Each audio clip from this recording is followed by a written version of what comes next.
We're watching a little baseball in studio this midday, but talking a lot of football. We'll get to it all as the show goes along. Trevor Riley, Jeff Schwartz, Beth Lanier, Utah volleyball coach, will stop by the program. We'll talk a little bit of hockey with Adrian Denny. That is Between the Pipes, and more still to come on the Sean O'Connell Show. I'll be with you later on today on the drive as well. James Peterson is behind the glass, and as I mentioned, we're going to be talking a lot of football today. But James, Red Sox gear, of course. Let's go, man. Appropriately for you today, and we would expect no less from Jersey James to be rocking some Red Sox paraphernalia today. It's, wild card season, if you will. The small comeback win last night, doing it in typical Red Sox fashion this year, Porter. Right. I feel like everyone talks about this Red Sox offense as explosive because statistically they have scored a ton of runs this year, and even post the Devers trade. But it's not. I wouldn't describe it as explosive because it's like a deliberate single here, extra base hit here, not a lot of homers. It's not a Big Papi 3-run homer. No. Now, if they had in the seventh, like it sometimes was, if they had held on to Devers, if that situation hadn't become completely untenable for the Red Sox front office, then there'd be a lot more explosiveness because Devers would be hitting a lot more homers along with Story and Bregman. But like Bregman didn't even have 20 homers this year, right? And he was their number 2 home run hitter this year. Trevor Story led the team with 25, and he didn't really even get going till July. So this is a manufacture runs, not necessarily bunting and moving guys over kind of thing, but it's a stressful team to watch offensively, even though they do score a lot of runs, and they got it done. Chapman almost gave me a heart attack in the 9th inning, but we did it. All right, 1-0. One more game, moving on to the ALDS. Let's go. And you mentioned it. It may be a little more of like a deliberate attack than you're used to with the Red Sox. Sometimes, man, it's part of the deal when you were a big market team in baseball. You usually have a couple big bats, right? Yeah. And listen, if they're going to extend this run, they'll need someone to get hot. But this approach may be a little bit more sustainable through a full postseason. So that, I don't know. Especially if the pitching and the bullpen holds up. Crochet was incredible. Mm-hmm. If they can get other guys in the rotation to pitch well and win you, if the starting rotation can win you 2-3 games a series, they have enough on offense, and the bullpen is certainly good enough to get you the other 1 or 2 wins you need. So we'll see. I don't think they're going to win the World Series this year, Porter, but it's just great to have them back in the playoffs. 4 years in between playoff appearances is way too long for me as a Red Sox fan. Just as a baseball fan in general, if your team's not in the postseason, man, it's hard to stomach. It's rough, man. It's such a long year. It's such a long. I still love watching the playoffs, whether the Red Sox are in or not. It's really fun. It's really fun product of the playoffs, but it's just it's different. It makes you feel a little dead inside after 162 games, a few years in a row. No October, and so I'm just pumped that they're playing some October baseball. The kid, love having the kid, introducing the kid to Red Sox October baseball as well. He's got a couple of pieces of Red Sox gear already. So so we're watching. James, we're watching. Allow that kid to choose for himself. I know. I did the Josh Newman thing. Newman's first boy. He put him in the Aaron Rodgers Jets jersey. I kind of did that, but a little. I don't know if I would have done that specific one if I was Josh Newman at the time, but those Jets fans. The Jets were excited about Rodgers for a little bit there. Yeah, I was probably like as a young child like blessed in Cowboys gear, so I can't speak there. Sometimes you're born or cursed with it. Yeah, and who knows? Maybe he chooses something else. My wife's teased me about that. I'm like, you got to be careful. As long as it's not the Yankees, I'm fine. Yeah, you got to be careful with that. Sometimes they'll rebel. You can be a Twins fan. You can be a Padres fan. I don't have any problem with that. Just not the Yankees. Just not the Yankees. All That's right? fair. This is fair. This is fair, James. That's what's going to happen. Speaking of that, though, this is your home of MLB baseball on the playoff side. James, give us an idea. First off, we're monitoring live games, live playoff baseball. That's one part I do love about like midday afternoon radio is sometimes we get live events. Tigers, Guardians, just getting going. So we'll have that at least to monitor as we go along. Padres, Cubs tonight or a little bit later this afternoon. Red Sox, Yankees at 4:00. So I'm sure James will be headed out the studio quick. I've been having some later days, as you know. Leaving after 5, sometimes after 6. I noticed yesterday you were headed home quick. I'm going to hustle a little bit and get out of here before 4. So yesterday, was that for the kiddo or was that baseball? That was, it was baseball was the main motivation. You can be safe here. This is a safe space. Yeah, baseball was the main motivation because, unfortunately, I've gotten my wife used to, hey, there's a lot of days I'm going to be home after 5. Sometimes sports, and we're going fine. To overtime or otherwise. Yeah, and she's been fine with that arrangement. But yeah, it was a lot of. I didn't have as much to do yesterday as past few weeks. Bye week is a little less busy that way, and I'm like, yeah, let's get home before 4 since I'm done with work already. So yeah, as far as what we got going on. We have games on the entire network, right, Porter. So that means also some games on the Fan. Scheduling wise, it was just a lot easier to schedule these first 2 wild card games, the Dodgers Reds games on the Fan, the 103.9, 98.3 FM, also the ESPN the Fan app. So you'll get tonight's game, Dodgers Reds, on that one. Tomorrow, if there's going to be game 3s, we will not have them because of live shows. It's these exact same times. The same teams play at the exact same times all 3 days during the wild card round. Turn on ESPN and watch while you listen to us. Yeah, so we'll have Mute live Tim programming. Listen to us. So we'll have live programming that gets in the way of the early games as we had yesterday and we will have today. The night game, it's because we got Thursday Night Football, Rams, Niners, and then that's on both stations, by the way, because we have the Rams home broadcast on the Fan. No way. So we're going to have the Rams home broadcast on 103.9, 98.3 ESPN, the Fan. That's and the on ESPN the FM side. Broadcast on our side. And the Westwood One broadcast on the national broadcast here on ESPN 792.1 FM. So Options. if you're a Rams fan, if you're a BYU and thus big Puka Nacua fan, you may want to tune into the home broadcast. If you're just a big NFL fan, maybe tune over to the national one. Or if you're just curious what the Rams home broadcast sounds like, check that out. It's our friend JB Long, the play-by-play voice. Awesome. Reese Jones-Drew is the color analyst. So they got some heavy hitters over there. Yeah, MJD and JB Long are a really good tandem. Obviously, Reese Jones-Drew brings a wealth of football knowledge, but JB is a friend of the show, friend of the program, and really good voice of the Rams. And like James said, Puka Nacua is obviously now not some sort of flash in the pan. We've known the stuff he brings, but what he is doing, the numbers, the consistency, it's pretty remarkable, man. I mean, him and Fred Warner are the two highest rated players in the NFL according to Pro Football Focus. And if you look at a bunch of other kind of stat analytics brands, they're up there in those as well. It's really remarkable. Did you see Fred almost knock the ball loose jumping over the line in victory formation the other night? Little Fred Polamalu action. Oh my gosh. I was like, he got his hand on the ball. Yeah.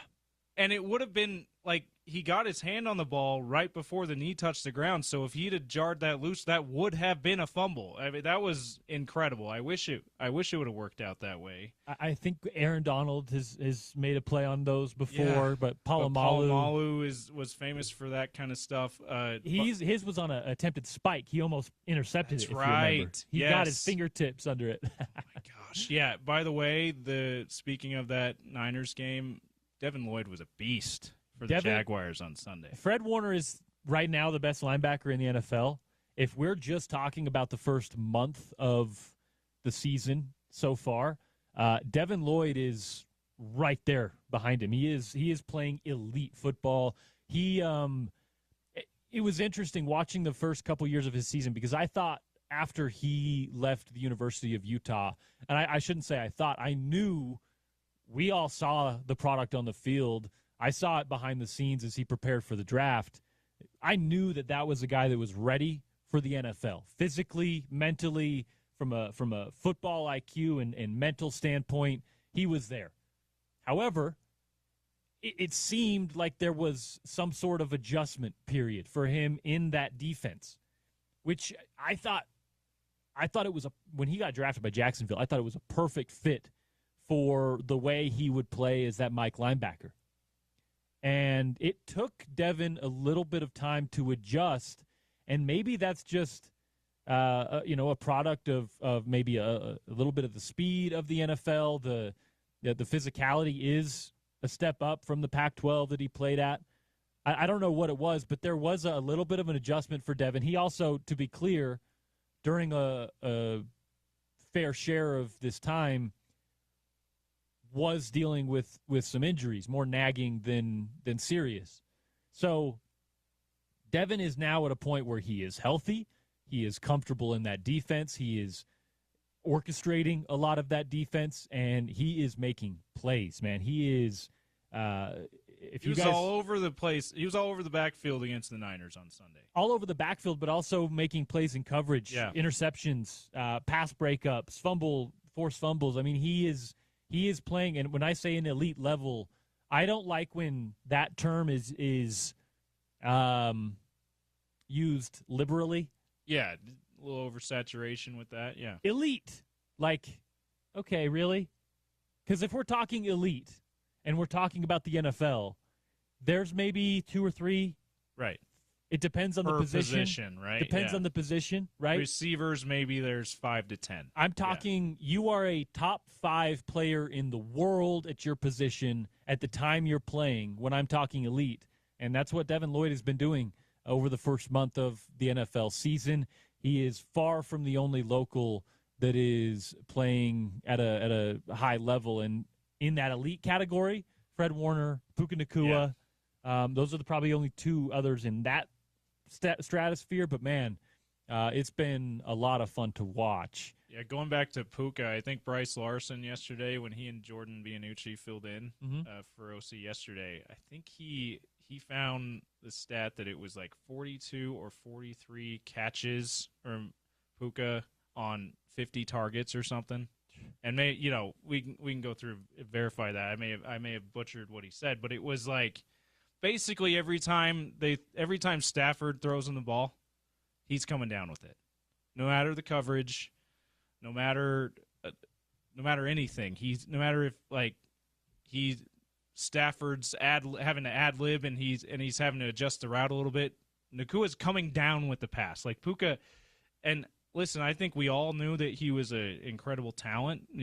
Watched him in Orem, and with the offers he got, he ends up at Washington at first, and how he played at his last 2 years at BYU, right?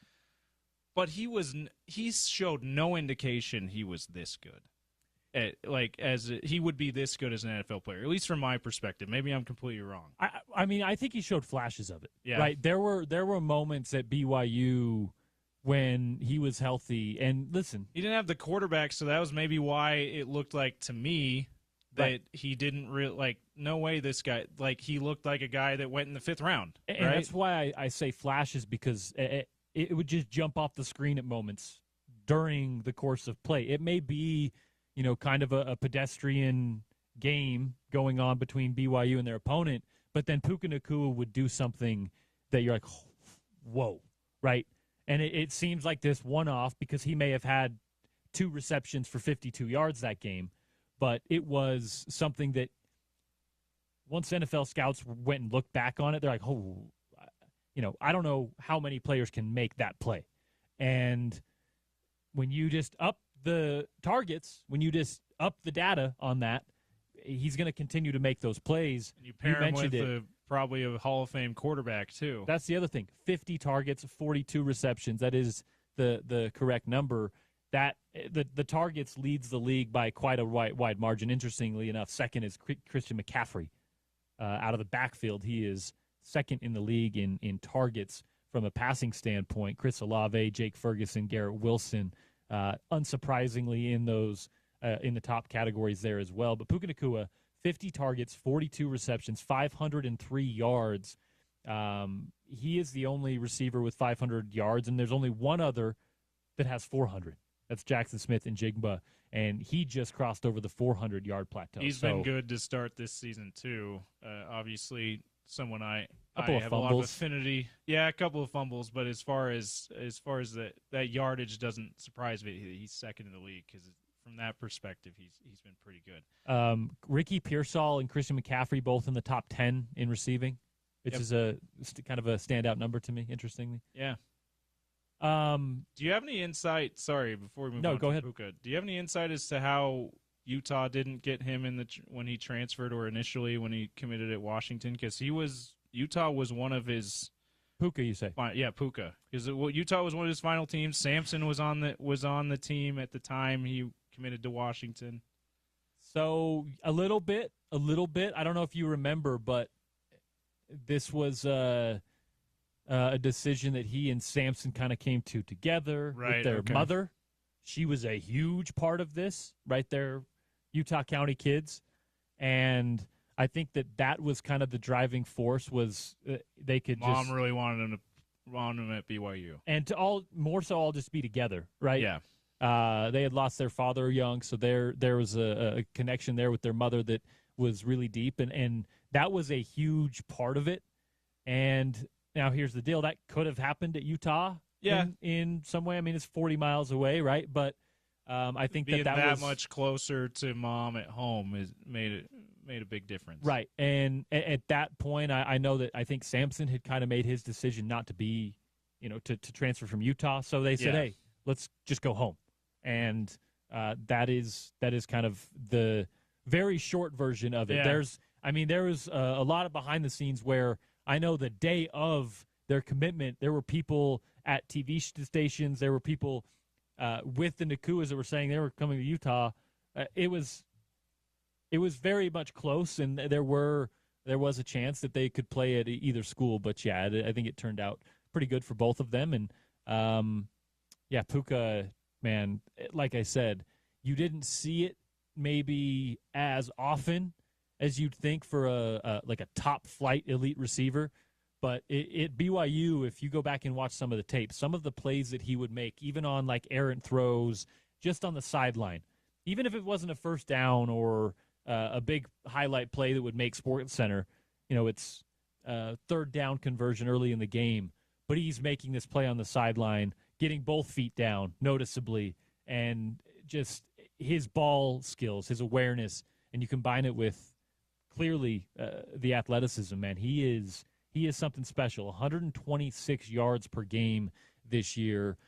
Those are just bonkers numbers. Obviously, double-digit receptions every game, if I'm not mistaken, too. Yeah, he's averaging 10.1 yards or 10.1 catches per game. So, just remarkable stuff from Puka Nacua, one of many local standouts right now in the NFL.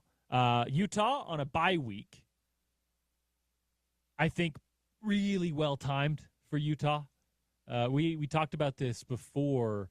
BYU had like a really early odd bye week for was Utah. It week 3? Yeah, that they had their bye. They were 2-0 and went on a bye. I feel like they got to be able to figure out every team at least playing 3 games, like at least getting through their maybe not all non-conference, but that non-conference part of the schedule from week 1 to week 3. At least, like, you don't get a bye until you've had at least 3 games played. I can understand, like, their 2 byes feel, and last year's 2 felt like the exact perfect time. You played a month of games, and then you take a week off. You play another month, then you take another week off. That's basically how it is again this year.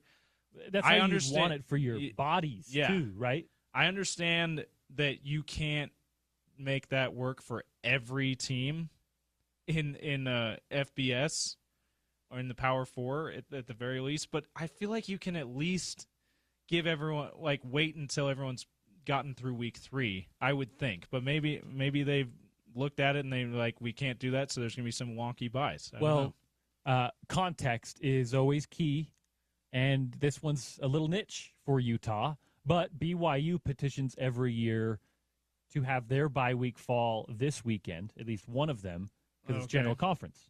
Right. Okay. So that is built into BYU's schedule. The Big 12 has so far accommodated that request. Yeah, or they play on a Thursday or Friday like they're playing Friday this week. Yeah. Correct. And so that has always historically been a thing where they kind of build that into the schedule.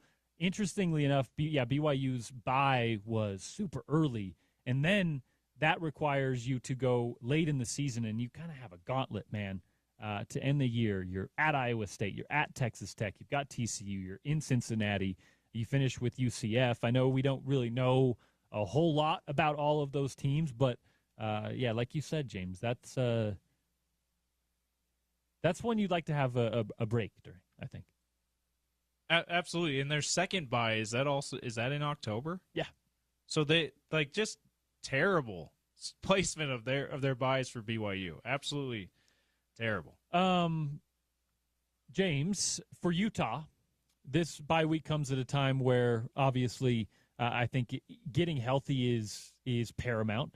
You get Arizona State on the way back, and that's a big one for both teams. Arizona State, obviously, kind of a surprise Big 12 champion last year. They came into the season, I know from Vegas, the underdog as far as odds go. They were the lowest odds on a lot of those boards. And I believe, if you remember this correctly, correct me if I'm wrong, they were last in the Big 12 media poll going in. They were Arizona last State year. were. So Arizona State, man, a surprise, really impressive season from Kenny Dillingham and co. They're going to come into Salt Lake City a different team than we're used to. I feel like the Arizona State team historically in the Pac-12 that we got they were always physical.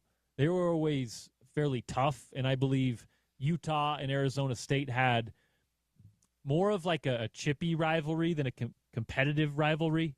But this is a different Arizona State team. This is a more organized, more structured, and just more competitive Arizona State team you're going to get, I think, for at least the near future. Kenny Dillingham, with how he has kind of bursted on the scene, has kind of earned himself probably 5 years. He's probably got a little bit of a recruiting bump. You're going to see him reap the benefits of the strong start. And because of that, I think this is a team that you're going to at least see field competitive rosters for a couple years here in the Big 12. And I think you're going to see a really good football game when Utah returns from this bye week. And because of that, like I said, the return to relative health is going to be huge for Utah. Obviously, Devin Dampier, he looked a lot better against West Virginia physically than he did against Texas Tech. But those ankle sprains, those twinks, those twists and tweaks of the ankle, man, they take time. They take a month, 2 months, sometimes more to like really, really get back to where you're at full strength and you're confident. And that's his plant leg. That's where he has to step into throws. You saw on the one that got called back against Texas Tech, he didn't necessarily step into that throw. He kind of just chucked it up there. Now, it ended up being a good toss, and Jackson Benny took it to the house and obviously got called back for the illegal man downfield. But you saw in that throw, even though he put it on the money, it was affecting him a little bit on just how he was about to get hit as well. But he was favoring that ankle a little bit. I hope he gets to a point where he doesn't have to do that at all, and Utah doesn't have to worry about that. Now, the other probably biggest concern when it comes to injuries and depth for Utah is in the defensive backfield. You lose Rabbit Evans, who was already coming back from an injury. He missed time to start the year. That was fairly precautionary. They wanted him to be 100% when he came back. And I talked to Kyle Whittingham after it happened. I think he confirmed it was 6 or 7 plays into Rabbit Evans' season. Obviously gets the injury at Wyoming. It was mostly non-contact.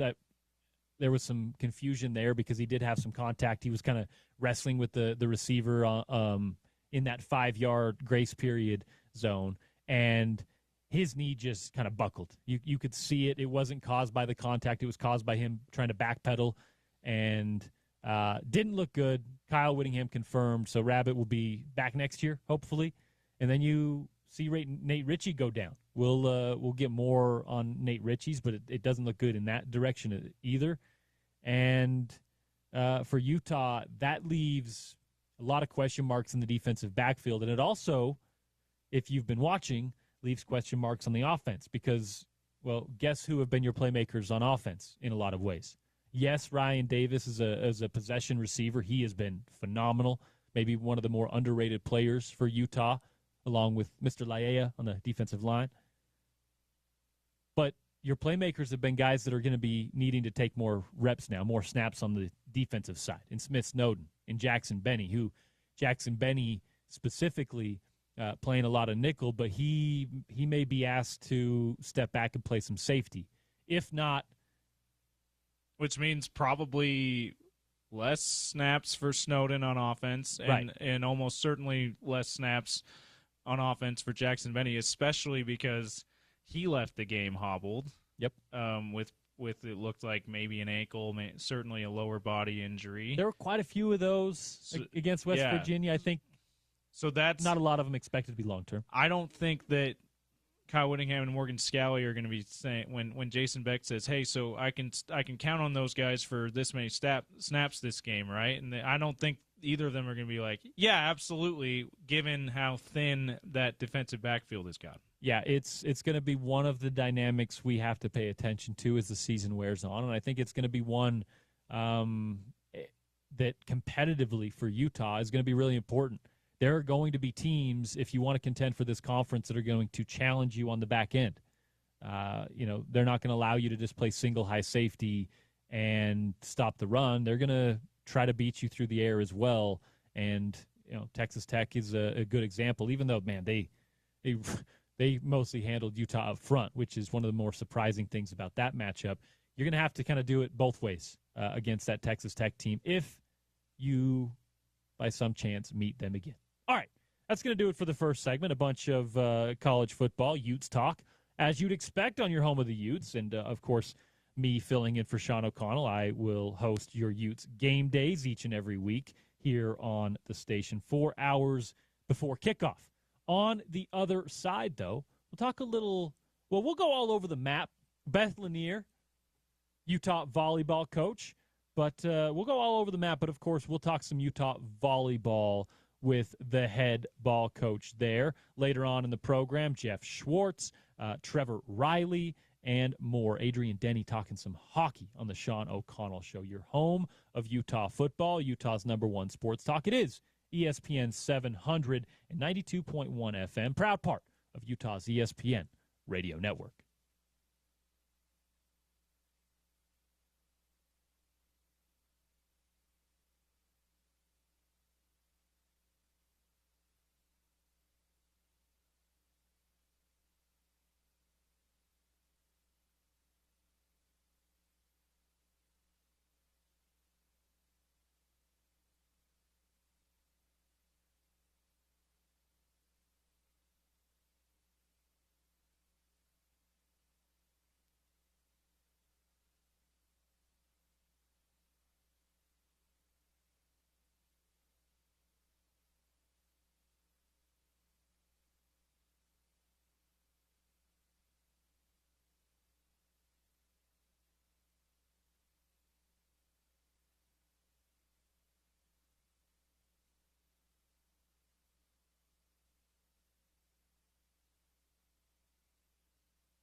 A little Eddie Money. James Peterson bringing us back with Eddie Money. Wow. I didn't have that on my bingo card. Is that a Beth Lanier, or is that just a random? Is that an OC? Or it's James Peterson special? OC likes the 80s hits. Okay. So this is one of those hits from the 80s. And I love it when it gets timed and the 1 o'clock hour because it take me home, but we got an 11 o'clock hour today. My parents approve. My parents approve of the 80s hits and 80s rock. A little Eddie Money bringing you back to it on the Sean O'Connell Show. I am Porter Larsen, filling in on this Wednesday afternoon. Happy hump day to you, halfway through your work week and halfway closer to the weekend. Now, it's a bye week for Utah football. The Cougars, of course, the early matchup this week against West Virginia, the team that Utah already faced. A lot of Big 12 stuff that we can get to. Baseball, wild card week. Cleveland is up 1-0 now over Detroit. I mentioned a little bit earlier. We'll give you guys a little bit of live updates as we go along throughout the afternoon. It is the AL wild card right now. We'll get to the rest of the games later on this afternoon. James's Red Sox and the Yankees in that historic rivalry will go to battle later on today at about 4 o'clock. So a lot of fun baseball live today on the airwaves, but a lot of football chat on the station. West Virginia is a team that I don't know we're going to learn a lot about BYU from, just based on what we've seen so far and where they are. Utah beat them 48-14, and in a lot of ways wasn't even that close. Utah probably could have expanded upon that lead. And West Virginia right now with the health situation, I mean, you guys saw the Big 12 availability report before going into that game. It was a skeleton squad of their roster going in, and much of the same this week against BYU. So while the Cougars are ranked and they look good, I think that they'll go as far as one Bear Bachmeier will take them. We don't know a whole lot, and I don't know that we'll learn a whole lot against a West Virginia team either. What we do know quite a bit about is Beth Lanier's volleyball team. Somehow, we're already, I don't know, I don't want to say midway through the season, but into conference play. Utah volleyball 8-5 already, and a tough start to Big 12 play. So I want to start with, how are you doing? Because much like football, we wait all off season, and then it seems like the actual season goes by in the snap of a finger. Hi, thank you. Thanks for having me. And I'm doing okay. It's a really weird thing for fall sports. Just like you said, we gear up for the season. We go through a preseason of 4 weekends, and then we get into conference, and it seems like we're halfway, but yet we're kind of not, right? We're just getting started in the Big 12. So we faced some adversity, but I'm doing okay. Thank you for asking. I appreciate it. Of course, always important there. Now, how is Utah volleyball doing? You've mentioned some adversity. There's, of course, always injuries a part of the game. How are you guys doing going into Big 12 play? And we'll segue that into a little chat about the conference as well. Okay, sounds good. Yeah, we opened up the first weekend, beat a really good Dayton team. Both of us were top 25, and we just played great the whole first weekend. And I don't like to make excuses. No coach wants to do that. But we really got hit. We got hit with the injury bug, and we got hit with the sick bug all at the same time. So we – all things considered, we were really pleased to get out of our preseason with an 8-3 record, 2 of the losses against top 10 teams. So we survived, but we had 4 starters out in the last weekend. Again, we survived, but the worst part about it was we didn't have 2 of our key players practicing for 3 of the 4 weeks of preseason. So we got everybody back before last weekend, and again, the sickness. We had fevers and chills, and it ran through our whole team.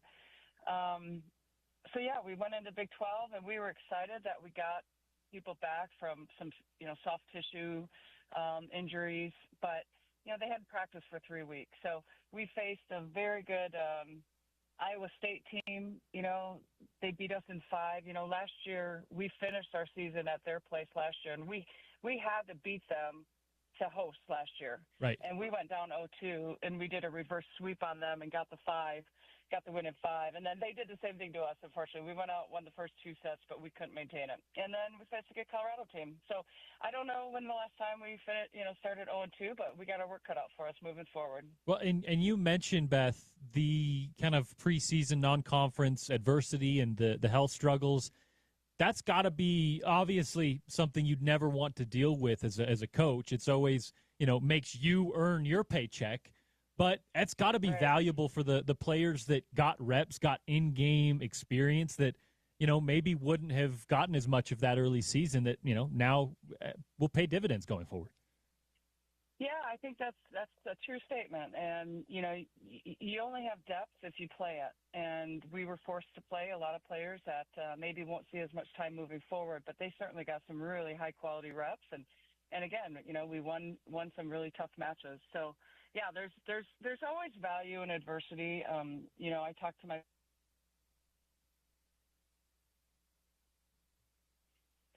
embrace it and respond, and it's life lessons all over the place. So is and facing adversity and figuring out how to come out the other end, in a better place is part of what sports teaches you.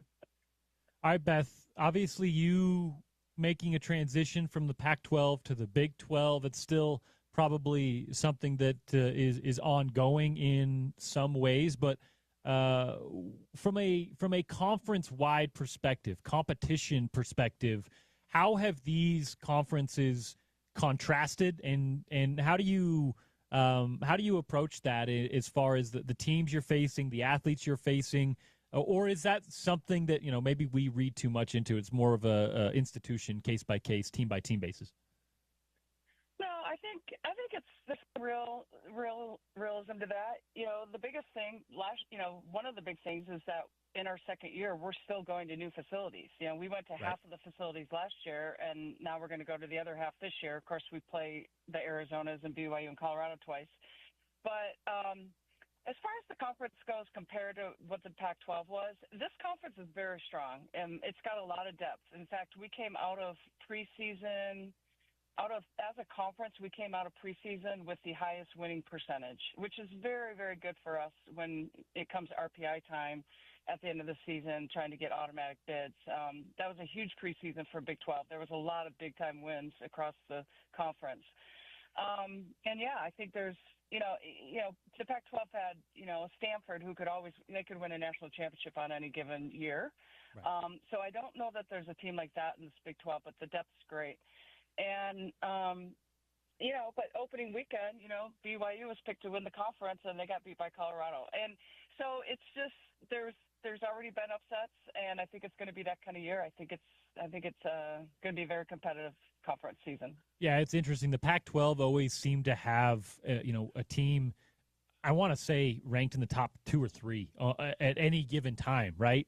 And there may not be that team you look at all year in the Big 12, but it just seems like there are a dozen or so teams that are on any given night going to be able to give the top teams a run at their money, and that's an interesting dynamic to try to navigate, and a little bit different than the conference you used to coach in. I didn't really think of it, but it's interesting you mentioned you're still navigating new facilities. You're still going to conference towns that you've never been to before. I think from a coach's perspective, maybe more from like the people you work with in the logistics side, maybe more for them an adjustment, but that's still, when you're looking for your hotel room, you don't know the route to the locker room. That's a real effect on a team. It's more than, it's not something you can overcome by any stretch.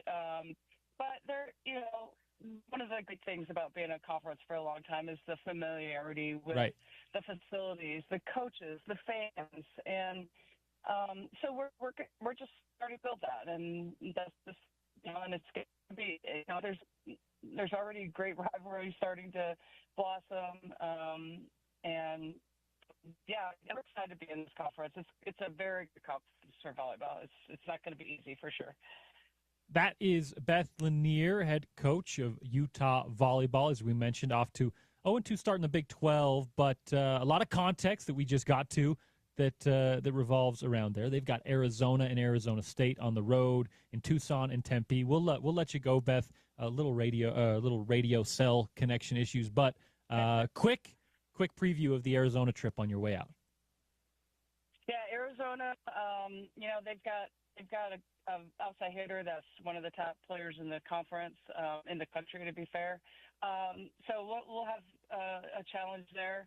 Arizona State just beat Kansas, who we're ranked 2 and 3 in the conference and 5.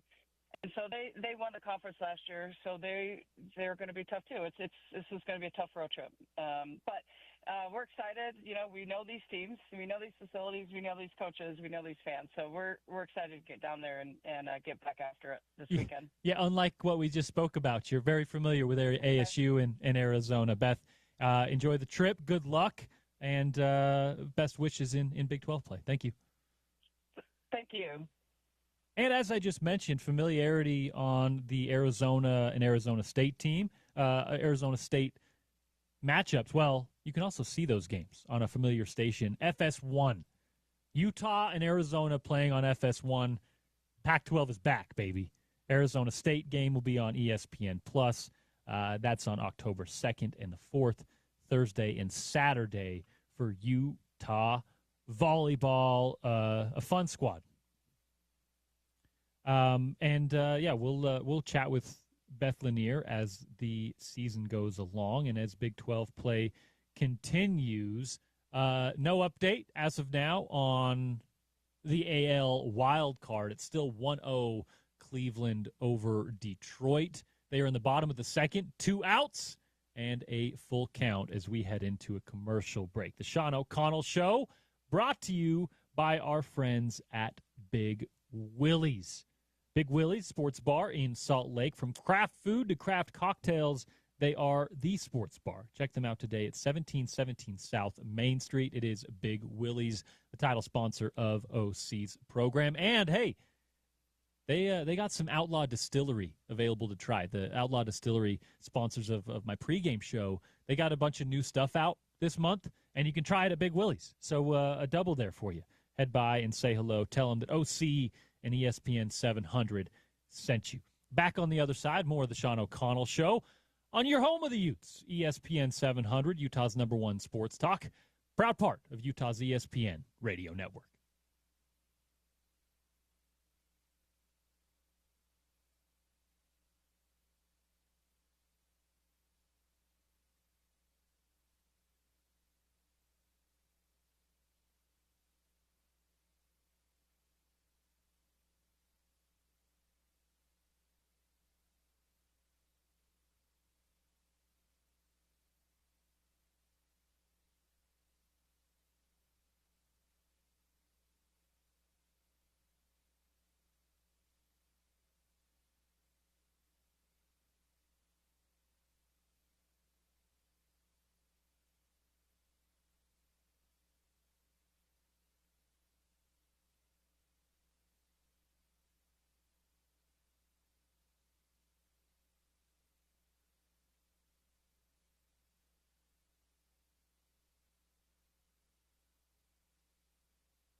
Whether the league cares about the health of the players is one thing, but to also not care about the product we put on the floor is truly self-sabotage. Year after year, the only thing that remains consistent is the lack of accountability from our leaders. We go to battle every day to protect a shield that doesn't value us. This year alone, I've gotten calls, texts, and well wishes from so many players across the league. But do you know who I haven't heard from? Kathy. Not one call, not one text. Instead, the only outreach has come from her number 2 telling my agent that she doesn't believe physical play is contributing to injuries. That is infuriating. And it's the perfect example of the tone-deaf, dismissive approach that our leaders always seem to take. I'm not concerned about a fine. I'm concerned about the future of our sport. At some point, everyone deserves to hear the truth from someone who I hope has earned the benefit of the doubt to fight for what is right and fair for our athletes and our fans. We have the best players in the world. We have the best fans in the world. But right now, we have the worst leadership in the world. If I didn't know exactly what the job entailed, maybe I wouldn't feel this way. But unfortunately for them, I do. That was Minnesota Lynx superstar Nafisa Collier calling out WNBA leadership, courtesy of ESPN, and the WNBA, that sound, courtesy of them. A lot of, frankly, well-founded criticisms to be pointed at the WNBA commissioner. The Kathy, by the way, is Kathy Engelbert. Kathy Engelbert. And I should mention, too, this was not – it was 2.5 minutes statement. Right. All of that was not necessarily in sequential order, but I edited it together to basically get her sentiment out there. We can talk about it. Doesn't give a lot of context because didn't have time to play the whole 2.5 minutes coming in from a commercial break, but there's some bullet points here we'll go over as the things that she was actually speaking to, the criticisms and why she's infuriated with Kathy, not just because Kathy doesn't talk to her, right? But because of a lot of other things. Officiating is one of them. So just so everyone knows, if you want to hear the full statement, ESPN.com is where I found it. You can Google it. You can search for it on Twitter and other social channels. But that was the kind of a condensed version of it. I think there are fair Mm-hmm. business critiques to be thrown at the commissioner of the WNBA. I think there's been some missteps in that direction. Collier also talked about officiating. I'll be honest with you, I don't watch enough WNBA basketball to give you an honest, good critique on that. However, I when I do see games, and I'm like, I don't know. The officiating does sometimes stand out as something that they're just letting a helter-skelter game go on at some points. And keep the clock rolling. Let's get out of here, right? That seems like sometimes the approach. I'm the same way. I can't give an educated opinion from my own perspective on it, but I mean, I feel like you can trust someone like Nafisa Collier, who and the fact that all the players in reaction to this have said not one player who's said anything publicly via social channels or whatever has said, yeah, you know what? Some of the things she said were a little off base. I think if all the players are saying the officiating is way too inconsistent, and there were coaches that said, yeah, well said, Nafisa. Right. I think that we can probably trust, even if we don't watch a ton of enough WNBA for us to give an informed opinion on it from our own perspective. I think we can probably trust that that it's not completely off base, right? It seems, James, like there's a lot of, and when they say physical play, to me it seems like no call fouls. Yeah, they're just letting stuff go to keep the game flow and get to the next media timeout. Officiating there, because I don't think any athlete is like, let's make it so there's no physical play in any sport.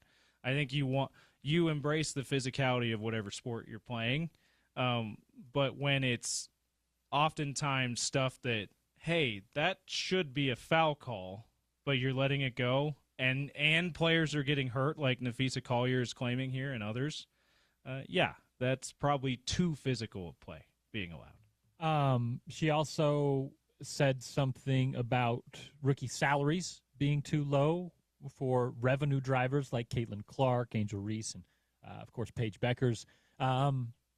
That one is interesting. That's hard for me because number one, the WNBA doesn't have as much to work with as other leagues when it comes to their salaries and giving that out, right? You have to bring a lot of revenue in to take a lot of revenue out. And the issue there is that so does every other league, right? You look at rookie scale contracts in the NFL, there was a reason that the Kansas City Chiefs were so good in Patrick Mahomes' first few years, because he was the best player in the league on a rookie scale contract. He made a bunch of his money off the field. That's kind of just how sports work in a lot of ways, right? Now, if you're a first-round early draft pick, there are usually scales to that in the NFL, in the NBA, that get you a bigger salary. But for me, even that is, a slope that the owners and the NBA and the WNBA don't want to go too far down, because there are a lot of second, third, fourth, top 5 draft picks that don't go anywhere and that don't drive any revenue and that don't ever even end up playing in your leagues. So at some point, sometimes you get to the court and then you earn those salaries, you earn those contracts, and I don't have much of an issue there. The one point I'll add, James, Nafisa Collier has a league. Yep. She has a basketball league. Debuted this late winter, early spring. So while her critiques in a lot of ways hit at real issues in a league that does have real issues, she is commercializing her own league. Yeah, she's got ulterior motive. She's got some motive here. That is important to be said. And one of the motives is, as you mentioned, for a 3-on-3 league. And this is where I'm putting my foot down. 3-on-3 basketball is garbage. 3-on-3 basketball in a half-court setting, in a full-court setting, in any setting is garbage. It is not basketball. It has no flow. You can't play any real defense. There is no schematic offensively. You can have fun. You can have fun playing 3-on-3 basketball. What about in like a 3-quarter court that the Unrivaled kind of play on? No? Nope. Sorry. Can you have fun playing 3-on-3 at a fundraiser on a blacktop? Absolutely. And I support you doing so. A league around it on television? Sorry. I'm also Olympics. Out on golf simulators, by the way, on television. In a Tiger Woods setting. Golf League, not and in on that. If Tiger Woods is golfing and I'm not watching, you've lost the plot. Yeah, because I will watch him. If he's out at on a golf course, I'll watch him cut grass with scissors. But put him inside on an AI simulator, I'm out. Yeah, the 3-on-3 in the Olympics was not good in Paris, especially when the men's team is headlined by, NBA legend Jimmer Fredette. Wait a minute. No one, a guy who didn't ever make it in the NBA. Like the women's at least had top college players. You had I'm blanking on the name now. But anyway, okay. they had top college players on there. Come on. Haley Van Lith. There we go. She headlined the women's team. That's a really world-class. That's a world-class basketball player, right? Playing the Olympics. Men's 3-on-3, your best player's Jimmer Fredette, not a world-class basketball player. There's a problem with that. Anyway, so I'm with you on like the 3-on-3 in Olympics and trying to make it a major sport. Like, let's hold off on that. It's the pickleballification of the sports world. It really is. No offense. Have fun playing pickleball at the park. I don't need to have it on TV. I might make a sound. I might make a noise complaint if you're playing pickleball. I might make a noise complaint. I might send a letter to the city council because they're ripping up all my tennis courts to build pickleball courts. No, but really, the WNBA has kind of a vibes problem. They've got a vibes issue. They do. Because they've got these players who are mad at the commissioner because the commissioner is, number one, kind of dismissive and rude and trite. I don't know. She's just not.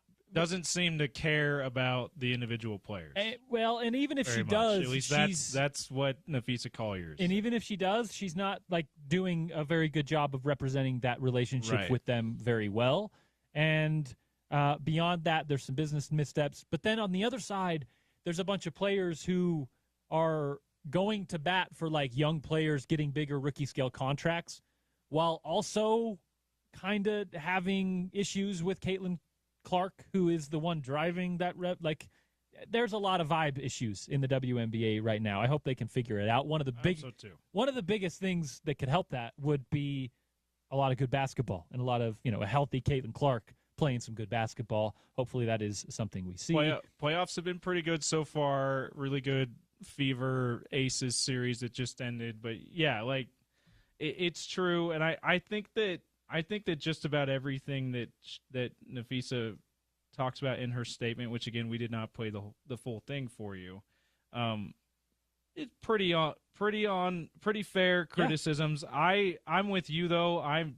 You lose me a little bit on the rookie salaries. Like, you have to have the revenue to have the salaries, and unfortunately, they don't have the revenue to be offering rookies much more than they're offering them right now. And by the way, those rookies are making $70,000. You know how many people are not making $70,000 for in their jobs? And also a lot of these revenue drivers are making tens of millions in endorsements. Right. That's on the side of that.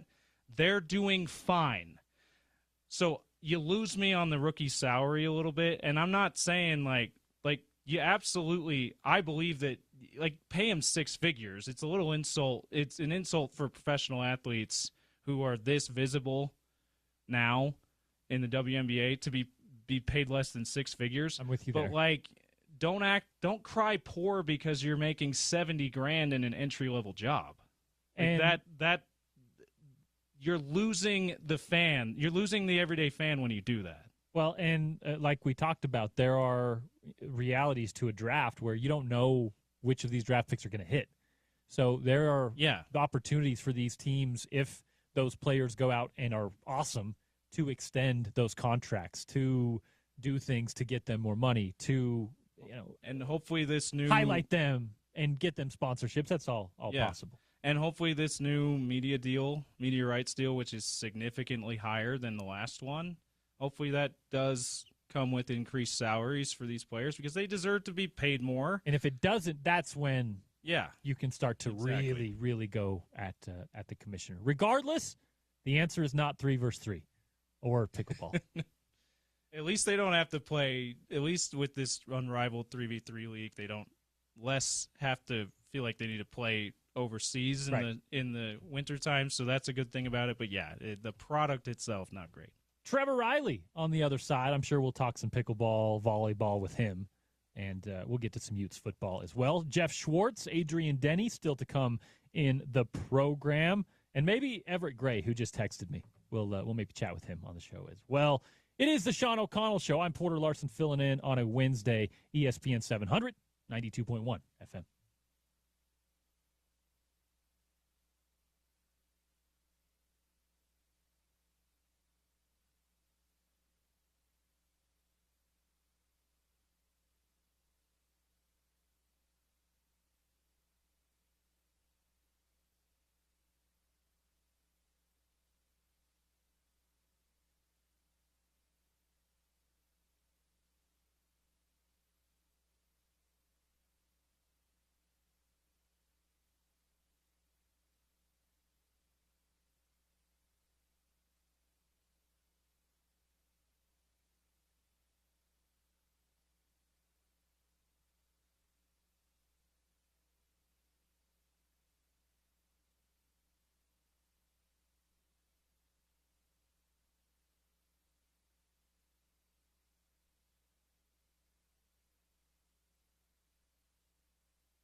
Welcome back in. Noon hour of the Sean O'Connell Show on ESPN 700, 92.1 FM. I am Porter Larsen, filling in for OC on this Wednesday. Listen live, ESPN700sports.com, the ESPN 700 mobile app. Free on the App Store, of course. Your smart speaker. Just say play ESPN 700. Hit us up at ESPN 700 Sports Utah on YouTube. And then the podcast tab on our website has the on-demand section for all of the podcasts. Just search The Sean O'Connell Show. Wherever you happen to listen, subscribe, rate, review, do all the things. It does help out the show. We appreciate you for doing so. We appreciate one Trevor Riley, a friend of the program, a friend of Utah Utes program, a guest host on the show last week with me on remote out there at the dealership. Trevor Riley, how are you, my friend? I'm doing very well. Good win. Good wins by the Utes. Time out. We'll get there. Where are you? This is the first question we always have to ask Trevor Riley. Are you in the North Shores? Are you in Australia? Are you in the Bermuda Triangle? Where are you? So I'm actually in Boulder. I'm at a used tire shop. Okay, I got to put one on. Okay, get a spare for this car I bought, and taking care of some business here. But then the Islanders, we got a game against Air Force Prep this weekend. So I'm staying here for the week and then going to the game. Okay, so you have a game in Colorado this weekend with the Islanders. Yes, we do. Can I ask you what car you bought? A 2011 Ford Mustang, 3.7 liter. Okay, blue coupe. Not bad. It's restored, rebuilt. Okay. So it was hammered, but we've rebuilt it now. It's I like it, man. It zooms a little bit. Well, have fun with the Mustang and go Islanders. Give us the latest there. You got a team that's taking a game. Yeah, well, the Air Force Preparatory Academy, they want some of this smoke, so we're getting ready for them. They're going to be running that option offense. You still doing that? They are, man. They're running out of shotgun now. It's a little more they're still running the ball. If you look at the box score, they're going to run the ball, 50, 60 times a game. All right. Well, best of luck to the Utah Islanders. We'll always send the folks interested in that direction. And, of course, when you're in town, get folks out to the game. And for any players, any guys that are still looking for an opportunity, maybe involved with Salt Lake Community College or another school that doesn't have a football program, hit up our friends at the Utah Islanders. Hit up Trevor. We'll put you in touch. Always, Thank you, man. Of course. Thank you, Porter. How about the Utes though? You tried to usurp me. You tried to get into it quick. Big win against West Virginia. I don't know how much we learned because West Virginia is a number one, not great, but also a skeleton squad of their own team with all the injuries they're dealing with. How did you feel leaving that win? At the very least, it was clean. It looked good. And for the most part, Utah got out of there healthy, a few bang-ups and some injuries that we'll get to. But how do you feel after the West Virginia win and going into the bye week? Shoot, the guest we had on last week, Jed, he predicted the whole game. Yep. He said, well, we can't run the ball very well right now. We don't throw it either. So look out. And sure enough, I look at the score, and we're watching. The game was over in the first quarter. We lost Benny. Did we find out what the injury report is on him yet? Not totally, not yet. But as we've grown accustomed to in Big 12 now it's not a game week for Utah, so they're not required to do it. But Kyle will update us on his Monday press conference, and we'll get an injury report shortly after and a couple times throughout next week. So for Jackson, I don't think it's anything long term. For Nate Ritchie and some other guys in the backfield, I think that's more of a question mark. Well, I'll say this: we looked a little bit better offensively at times, but again, you said it, they're worse than Wyoming in a lot of ways. I think Wyoming was better than West Virginia, at least the West Virginia we saw. Well, yeah, I mean, both offenses are hard to watch, especially on television. I will say the Big 12 itself is it's going to get interesting now, right? We're getting to the mode where it's about ready to start eating itself. It almost happened. I was at the stadium with BYU in Colorado. I was there, and BYU, that was almost a close one. But we can kind of see that's what Utah has headed for them. If we can't do a better job on offense with explosive plays. But I thought the team looked pretty good. I didn't see too many lows there. Well, you mentioned the explosive plays. You mentioned the down the field stuff. That is, Trevor, that is what you and I talked about really all week leading into it, right? That is the main question mark for this Utah offense. It still is.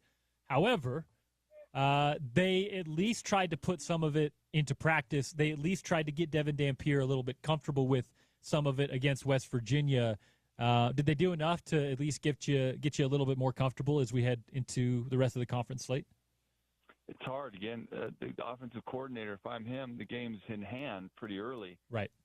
It's kind of hard to see, right? There wasn't a competitive spirit much in the second half as far as the game goes. So I'm still going to check in on that and see how that goes as far as plays down the field. But, again, give credit to this recruiting staff and give credit to the coaches and players. It was a dominant performance, as it should have been. Looking ahead, we got to see if we got any depth, right? We got some injuries here, and that's the word on the street for everybody. Do you have depth? But I get excited. I know it's not good to get excited for injuries, but I get excited when new guys get opportunities. Sometimes great players are found when they get opportunities. Well, I mean, that's part of this game, and right, Utah, there is some tradition to the next man up thing. Now, it is the case at every football team, right? It's not unique to Utah, but they do put a lot of emphasis into, especially if you're number two, man, you got to be ready in this sport. A guy like Terrell Burgess comes to mind for me. He was, for the most part, a depth piece for Utah.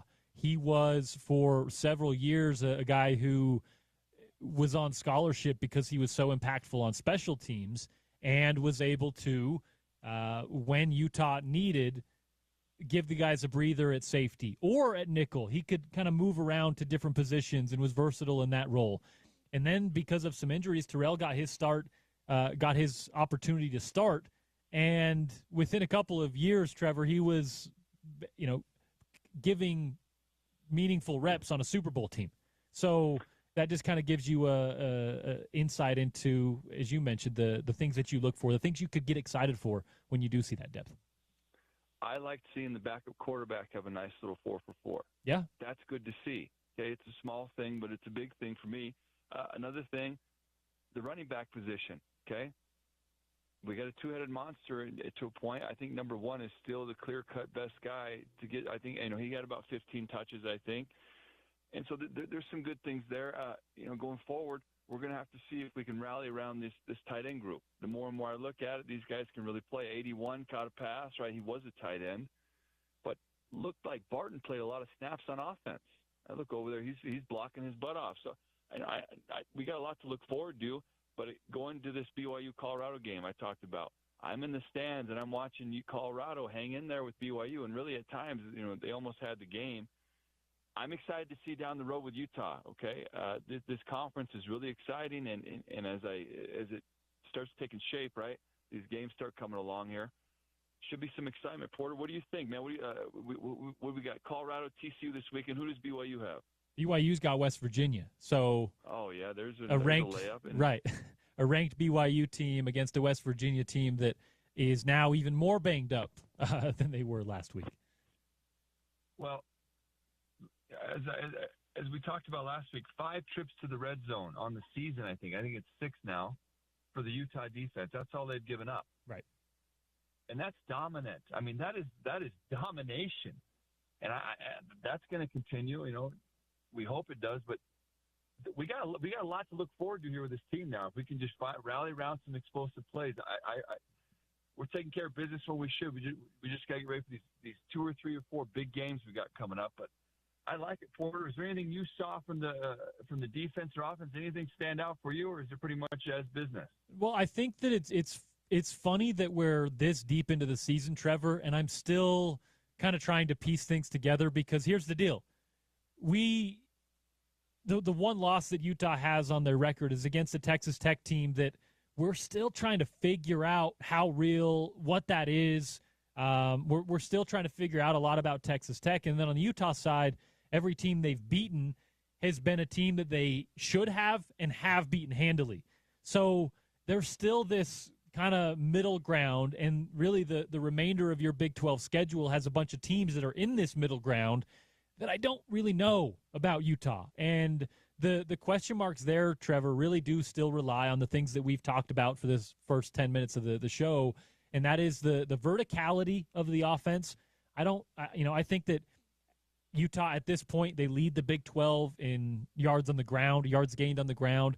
I think that's something we can be confident in. That's something I don't question going forward. This offensive line is going to continue to be productive regardless of who's running the football. Nakari Rogers, Wayshawn Parker, Devin Dampier, hell, Bryce Duke. We can keep going down the list. I think they'll be productive in the run game, but the verticality of the offense and then the depth in the defensive backfield is still something that we definitely have to look at.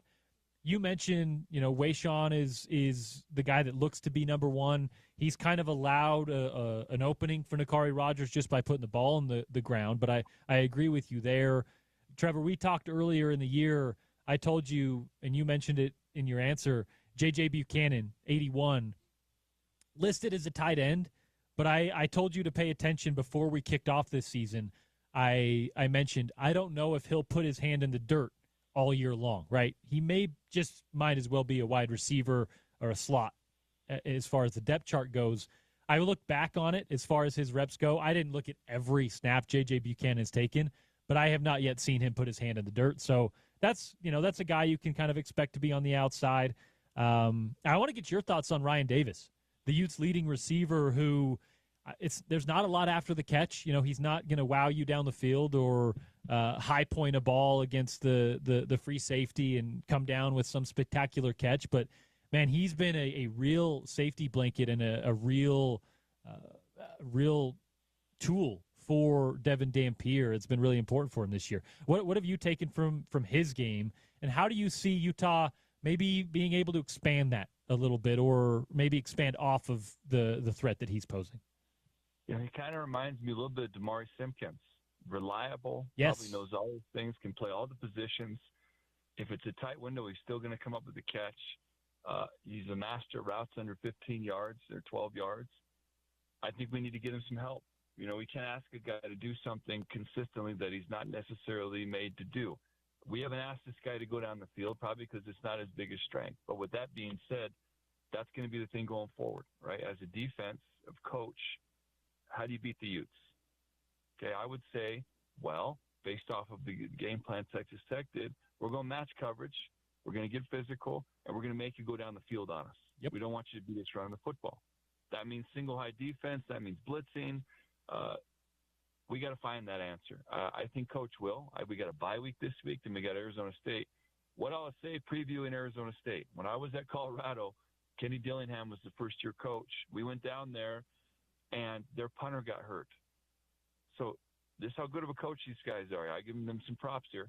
They start subbing in a guy on fourth down late. And I'm talking about the quarterback and the punter. They start moving the quarterback back and forth. So we don't know if they're going to punt or not, or if they're going to go for it with the quarterback. But just the fact that they had some packages in, right, that's one thing I'm happy about, that we have a bye week for the Arizona State team. That's a well-coached team, and we know that from last year. They went all the way to the Final Four. The schedule, as we look at it, it's playing out pretty nicely, man. We got really a two-game season coming up here. Okay, we got a bye week to get ready for two games: Arizona State and BYU. Those are both the only ranked teams left on the schedule. Anything can happen, right, as the season goes on. But I'm really excited to see what we get together in a bye week for the Arizona State Sun Devils.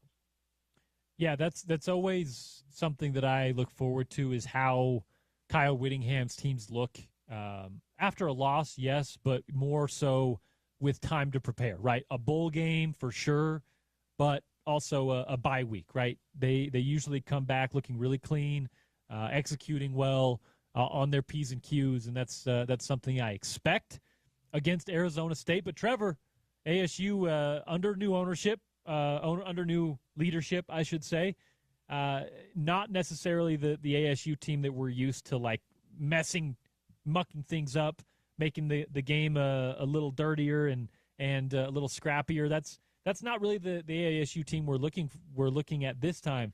They're a really well coached, well run program down there. Like you mentioned, Kenny Dillingham, his first year has been as impressive as really anyone that you can look back upon, right?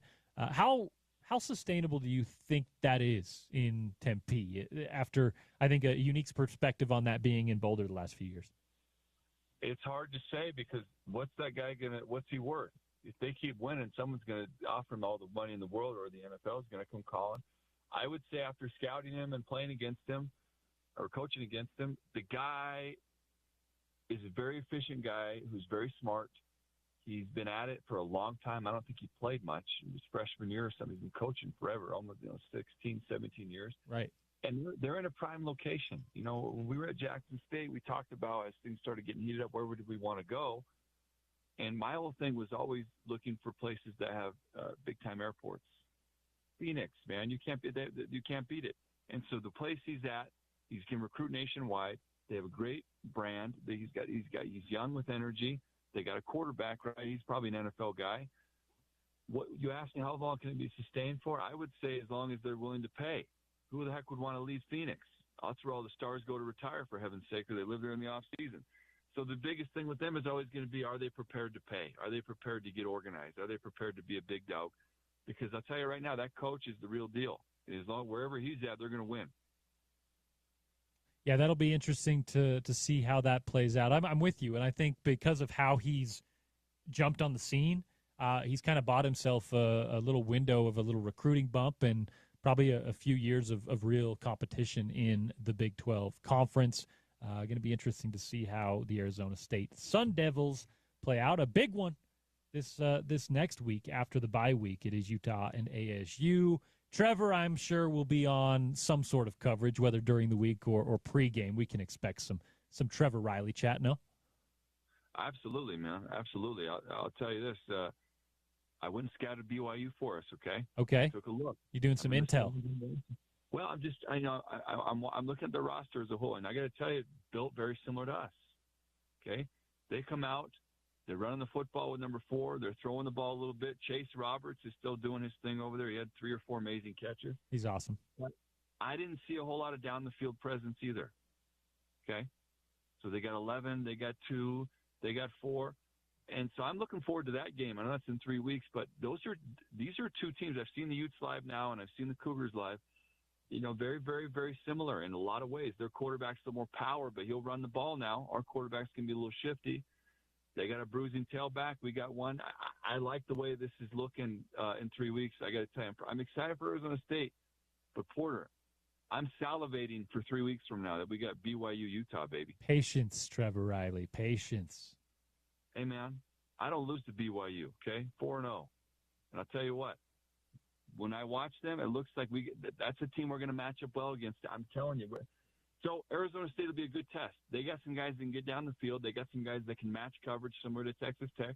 We're going to see if we can make those adjustments from the Texas Tech game. We're really going to see that. What about a little trip to Provo this weekend? We can do some more intel. You know what? Not a bad move, but aren't they playing West Virginia? Yeah. What is there to see? The game's going to be over in about 12 minutes. You and me. Friday night. Whatever. Friday night in Provo. Yeah, okay. I might be able to do that. I got my own game on Saturday though, so I have to fly out Saturday morning. That'd be a tight one. All right, never mind. I'll send you the notes. Take Spence with it. He loves it down there. There we go. We'll get Spence into Provo. Thanks, Trevor. There you go, man. That's Trevor Riley, the former Ute NFL linebacker. Always a good time joining the Sean O'Connell Show on this Wednesday afternoon. Back on the other side, we're going to talk to Jeff Schwartz. That was the college football half of the hour. We're going to talk to Jeff Schwartz, rather, a little more on the pro football side, preview the Thursday night football matchup in the week ahead, and look back on what was a crazy Week 5 in the NFL. All that and more still to come on the Sean O'Connell Show. I am Porter Larsen filling in. That's James Peterson behind the glass, patiently awaiting his Red Sox postseason matchup against the Yankees. That one's at 4 right now. Still a low-scoring one. Detroit and Cleveland 1-0 we'll keep you updated. Oh, 2-1. I just missed that as we were interviewing Trevor. Detroit scored. It's 2-1 for Detroit. Oh, it's 1-1. What's going on out there? This is why I don't call. Yeah, they challenged. There was a review, and it looked like a third base review there, and switching that up. So it's 1-1. Detroit, Cleveland. We'll give you an update at the end of the show and go from there. Jeff Schwartz is next. We've got Adrian Denny behind the glass in the 1 o'clock hour. Still plenty more to come on the Sean O'Connell Show. Spence Checketts, The Drive at 2, right here on Utah's #1 sports talk. It's ESPN 700 and 92.1 FM.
Psych.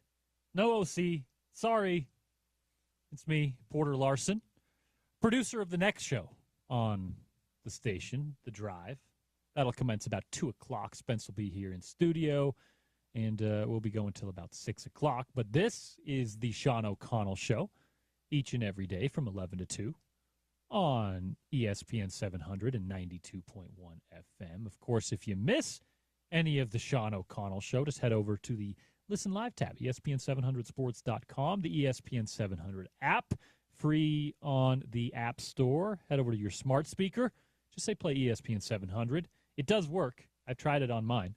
Just kidding. I don't have a smart speaker. I won't allow the government and James, my boss, to listen to me via smart speaker. Sorry, no Alexas allowed. But you can head over to ESPN700sports.com, the on-demand section of the ESPN 700 app, and then search The Sean O'Connell Show wherever you happen to listen. Rate, review, and subscribe. It actually does help out the show and the algorithms and the computer stuff. It's all way above my head. Jeff Schwartz, SiriusXM, talking some NFL. We'll talk some college football as well. One of the best football guests that we get on the station. And, of course, on the Sean O'Connell Show, SiriusXM, SiriusXM NFL, and some Fox Sports stuff as well. What's up, Jeff? Well, thanks, man. I just checked my bank account. The money from Sean came through, so I can be on with you today. I'm glad you said, I'm an important guest. I just want to make sure Sean paid me for today yet. There you go. There you go. Hey, that's above my pay grade, my man. But I'll make sure. Me, by the way, I just like you guys, so I come on every week. We should at least send you some steak or something. No? He came to the house and he brought my kids sweatshirts, and they wore them the other day. So that's all. It's all that matters. The hoodies are my kids' love language right now. There we go. There we go. Jeff Schwartz, of course, an 8-year NFL offensive lineman, host with OC for a long time on Pac-12 Today and otherwise, and now doing a lot of Big Ten stuff, doing a lot of NFL stuff. Let's start on the NFL side, Jeff.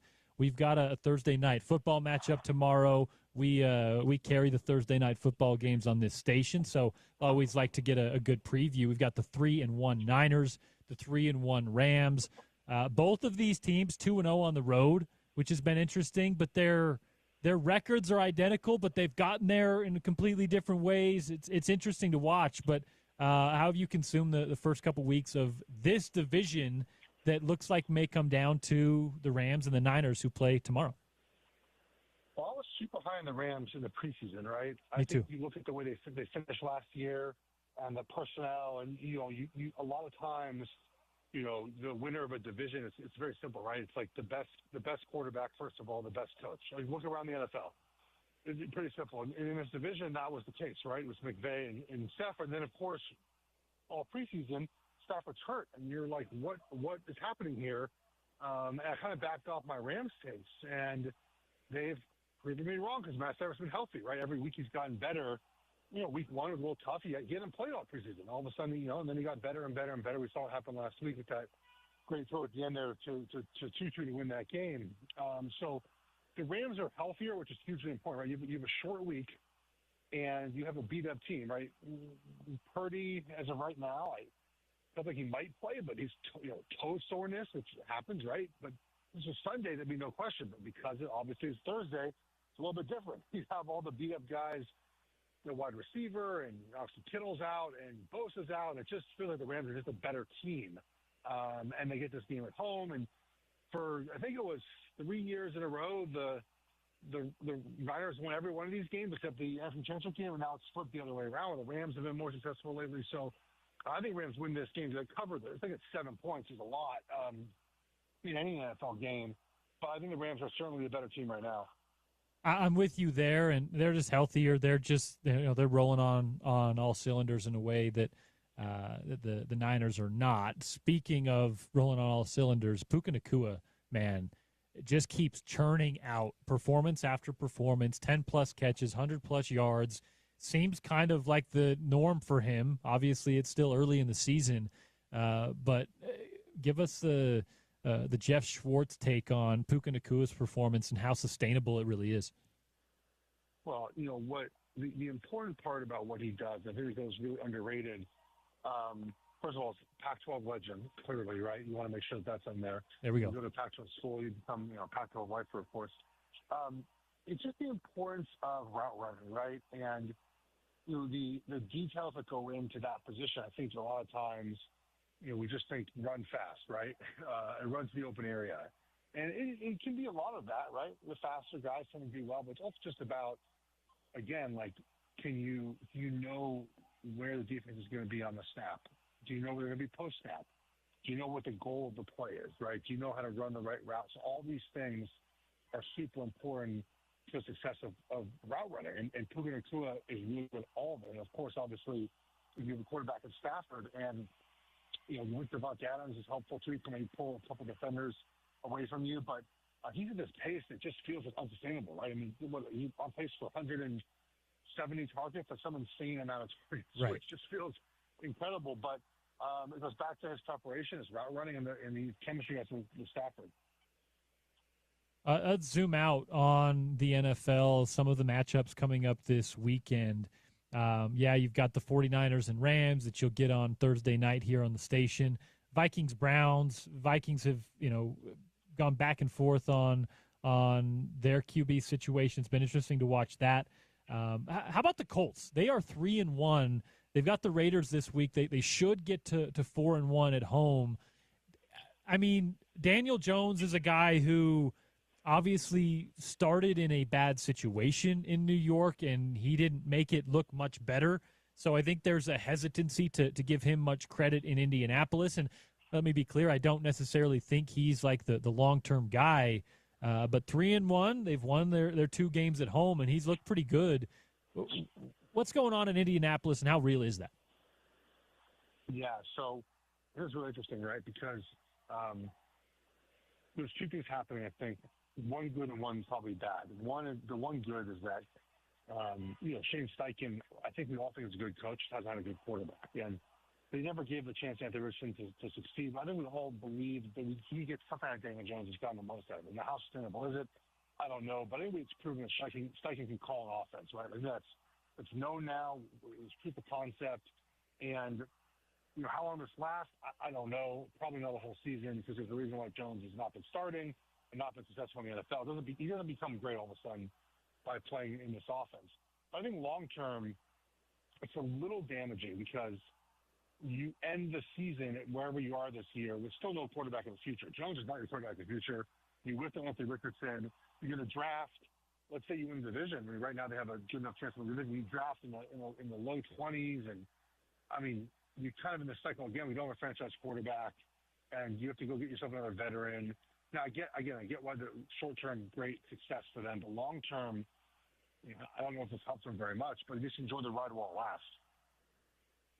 The Giants and Saints play Sunday, 11 a.m. Jackson Dart, the starter now for the Giants. He's a Utah kid, a local connection. We'll dive into a little bit there. The Saints with Spencer Rattler and kind of a random few quarterbacks behind them that they could go to. Giants still are trying to replace Eli Manning, and the Saints somehow still are trying to replace Drew Brees. Do either of those teams have that replacement in their room right now? Well, look, they're going to give Jackson Dart all the opportunity to do this, right? I think the Saints, they drafted Tyler Shuck, obviously, right? I just don't know if Tyler's the guy. There's a long history of NFL second-round quarterback picks of not being good. The positive is often Jalen Hurts, but there's a long history of quarterback the last 5, 6, 7 years that have not been good. And I don't know if Tyler Shuck is that guy. The Giants will give Dart the opportunity. I don't know if he's going to be a Super winning quarterback, but he's better than what they had, and he gives them hope and energy. He's able to run the ball a little bit. So, it's so funny. Russell Wilson was just maybe not good, but we collectively are starting to watch. Dart was fine. He threw for 110 yards, I think. We act like he was Peyton Manning out there. Like he was fine. Right. But he wasn't a guy who threw for 300 yards, which, again, in the end, that's how you win football games. You have to pass the ball in the pocket. We've got the Bills and the Chiefs on the night games to end the weekend. The Bills on Sunday night on NBC against the Patriots, and the Chiefs against the Jaguars on Monday night. in Jacksonville. Those are the two teams that, even though the Chiefs' season got off to a tough start, those are the two teams that I think a lot of people still look at in the AFC is probably who we're looking at the end of the year. What do we know about the Chiefs so far that's maybe changed, right? I mean, they started 0-2. There was a lot of people who sold their stock pretty quick on the Chiefs. I thought the rumors of their demise was a little bit premature. What do we know about the Chiefs that maybe is different this year, that maybe they do have to address in order to extend what has been a remarkable championship window? I think the biggest thing right now is getting Rasheed Rice back. And we saw just the addition of Xavier Worthy what made them so much better. And the Ravens defensively stink at the moment, but the addition of Worthy made them so much better offensively. Now imagine Rasheed Rice and Worthy and Brown and Ford and Kelsey and Gray and all those guys, and what that team can be when they're healthy. I think they can add a running back at the deadline. Maybe that's the way to go as well. They need that running back room a little more explosive. Smith might be that guy for them, though. The rookie saw a few more carries last game. They're working him in a little bit more. So to me, it's just that, right? It's you weather this early storm. Offensively, you start getting a little more rhythm. And look, defensively, they have some new players that are getting bigger roles in the secondary, and so it might take a little bit of time to figure that part out, especially all the zero pressure they run. And those corners end up being being on the island a lot, which that's life in the league. But you need to find guys that can cover, and it takes some time, I think, to get in that rhythm. So I think Chiefs are fine, man. They have a tough schedule. They always do. And for Buffalo, they just have to beat Kansas City in the postseason. It's that simple, man. That's the only thing left they have to do. They beat the regular season. They'll probably win this year. Then the games in Buffalo, they're better than Kansas City, but they just can't beat them in the postseason. I'm going to ask you about one more matchup that kind of jumps off the screen to me this week, and that's the Bucs and Seahawks. They're both 3-0. Sam Darnold versus Baker Mayfield. Two quarterbacks that have had a really interesting beginning of their season and then a potential kind of resurgence of their career. Really an interesting matchup between those two, and two teams that I think we're going to learn a lot about on this Sunday afternoon. Which way do you lean? Seattle's got 3.5 points. That's usually kind of what you get with the home team. So Vegas is calling this basically a toss-up. I think that we learn which one of these teams is for real this week. I think Tampa is a lot better. This is kind of a surprising line to me. I know Seattle's playing well at stretches so far, but they have the rest advantage, obviously, with the Thursday night game and playing this team at home. And Tampa's had a pretty physical game on Sunday, flying across the country back to Seattle. But I just like Tampa more. Mike Evans' injury stinks, but they have Mike Mabuka, and their offensive line got a little healthier this week with Tristan Wirfs. I just don't really buy Seattle quite yet, right? They beat the Patriots, who stink, the Cardinals, who stink, lost the Niners, and who they beat? They beat one of their teams too, right? So I like Tampa more. 3.5 is kind of worrisome. The number's higher than I thought it would be, so maybe I'm in the wrong here, but I lean to Tampa in that game. Seattle beat Pittsburgh, New Orleans, and Arizona in that close one. Oh. So. Okay. Jeff, I know you got to go here shortly. As I'm asking you this question, I'm sending you a couple pictures for context. We mentioned Puka Nacua. We mentioned Jackson Dart. Fred Warner's a BYU alum. We talked about Devin Lloyd playing some elite football earlier in the show. The product of football coming from the state of Utah has been just really good over the last decade. That's not really anything new, but per capita, the NFL players, when you get out of SEC country, the most players per capita right now and for the last couple of years have been coming from Utah. That's 1.41 players per 1,000 people here in the state of Utah. I wonder, you're a guy on the East Coast in North Carolina, but you also have the Pac-12 and the Oregon connections. You have a good geographical knowledge of football. I just want to get your quick thoughts on Utah football culture, not from an institutional standpoint of any of them, but how you've seen it from the outside and how you've seen it change and maybe keep growing over the last decade. Yeah, I mean, obviously the Polynesian culture helped with that, right? Right. Big into football and big into, the just growing, the culture there and they love football. But I think too, like we've seen a lot of migration out of California, right? And people are migrating to Utah and to Vegas, right, and Nevada. And I think part of that is what you're getting, right? Is you're getting just a lot better players coming from California that want to live in Salt Lake City and want to live in surrounding areas because of cost of living and just I think COVID drove a lot of people out of California and they canceled high school football and whatnot and right. They wanted to get it happened in North Carolina too. We had people leave Charlotte to go play somewhere else but they canceled the season. And so I think all those factors and there's just a strong football culture in Utah with some great schools and people want to be there. So that all factors in. All right, Jeff, I appreciate your time. As always, I know you got to run. We'll plug the pod and plug your stuff on the way out. And appreciate your time as always. Appreciate it. Thank you, guys. Bye. That's Jeff Schwartz, 8-year NFL veteran on the offensive line. You can hear him on SiriusXM NFL, sometimes on Fox Sports as well. He's a big Oregon Duck fan, obviously an Oregon Duck alum, and hosts the Jeff Schwartz is Smarter Than You podcast. And when we're talking football, Jeff Schwartz is smarter than you. I mean, as OC says, you mentioned Oregon Duck alum. We forgive him for that. We do, right? That's fine. At least it's they're in the Big Ten now. It's old hard feelings. At least it's old. At least it's old Pac-12, and we get someone who's on our side of things where it's like, yeah, it was better back then, right? Forgive me, James. I don't know who Jake is. Forgive me, James. For getting my name wrong. Yeah. Not that I've known you for a while. Yeah. Forgive me. I found myself cheering for Oregon lately. Really? I mean, I'm a Pac-12 guy. I'm always going to kind of have an affinity for the Pac-12 as a West Coast kid growing up here, watching this football footprint, watching the Rose Bowl, the granddaddy of them all. I'm always going to have a Pac-12 affinity.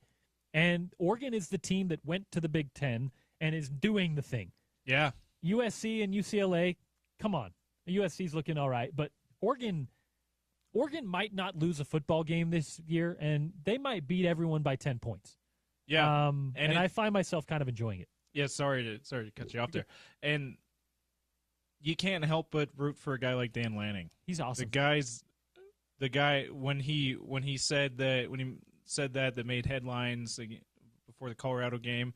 What do you say? Substance over flash or whatever. We're rooted in substance. They're rooted in flash. Right. Like that came off as a little self-righteous in the moment for me, Porter. But then he's been consistent with that before that and ever since that point. So I just nothing but respect for Dan Lanning, and I would love for him to be the coach of my favorite team. I think Utah fans would love, as much as we love Kyle Whittingham and we love Morgan Scalley, who's next in line, Utah fans and BYU fans would love a coach like Dan Lanning, right? And I that's another reason why it's hard not to root for Oregon. You mentioned the reaction to that little soundbite, right? There was a lot of people, it's corny, whatever. Yeah, when the results bear out that every player in that locker room believes every word that Dan Lanning said there, hard to nitpick. It's hard to critique that. He has been not only just clearly a elite football coach, we're talking about the schemes, the game plans, the individual week-by-week adjustments to who you're playing and how you're playing. He's been phenomenal, but he's also been in a new age of college football, in the NIL space, in the, let's just be frank, the pay-for-play space, which Oregon kind of had a head start on in some ways, at least on like the getting ready for it. He has been really good in that regard because he's a young dude. He's a player's coach. He knows the assignment, and boy, has he bought in. And it's been fun to watch, and like I said, as a Pac-12 lifer, if I can find one, I'm going to put a Pac-12 flag on my house. If anyone's got a link to a Pac-12 flag, I'd like to hang it up below the American flag, just to be clear. I'm going to throw it up there. As a Pac-12 guy, I find myself sometimes cheering for Oregon. Sorry. Texas, if you have a Pac-12 flag to sell to Porter. You get a link on eBay or Amazon or Call something. Yogi Roth. I bet he's got a few. I bet he's got some extras. I bet Yogi Roth's house is like he'll send decorated. He'll send you a Big Pac-12 Ten gear. flag along with it now, and now that he's with the Big Ten. Yeah, Network. maybe there's some, maybe not anymore. But I bet if we could rewind a few years, Yogi Roth's house would have just been covered in Pac-12 gear with a flag on top. I want one of those flags. But again, Oregon, I think they might win the national championship this year going away. I know James, an Ohio State guy, may have a bone to pick there. They don't look near as strong as they did last year, Porter. So I am hopeful that Ohio State can be there and win it again, but I'm not. From what I'm seeing, nothing tells me that they will at this point. But they're still the number one team in the country. Number one. We'll take the ranking as long as they want to give it to us. All right. The AP Top 25. BYU coming in at number 23. They've got West Virginia this week, and at 4-1, guess who's receiving the second most votes of teams not ranked? That is the Utah Utes. South Florida with 53 votes, Utah with 52, Mississippi State with 46. So those are the first teams kind of left out. Dropped from the rankings this week are USC, previously mentioned, one of the other Big Ten teams that jumped ship from the Pac-12, and TCU, a Big 12 contender with Utah. So a lot of familiar names and a lot of Big 12 teams right there in that 20 to 30 range right now in college football, which I think is interesting because those are the teams that Utah and BYU have remaining on their schedule. And those are the teams that are going to tell us all we need to know about these two teams in Utah, in Provo and Salt Lake City, respectively, who somehow still, I think we still have a lot to learn about, despite being halfway through the college football season. Not quite halfway, but by all intents and purposes, we are. We're in October, so we're in mid-season, no doubt about that. All right, in the 1 o'clock hour, Between the Pipes, brought to you by our friends at Aladdin Industries and Valley Plumbing, we'll talk to Adrian Denny on the latest in the National Hockey League and the Utah Mammoth. I'm going to have James call our guy Everett Gray, I think. We'll talk some more hoops, maybe some football as well, and go from there on the Sean O'Connell Show. I am Porter Larsen filling in. James Peterson behind the glass. Spence Checketts will take over on the drive at about 2 p.m. This is Utah's #1 sports talk. It's ESPN 700, 92.1 FM, a proud part of Utah's ESPN radio network.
Scott Perunovich, low to high. DeSimone, one-timer boot, pat save, rebound, score!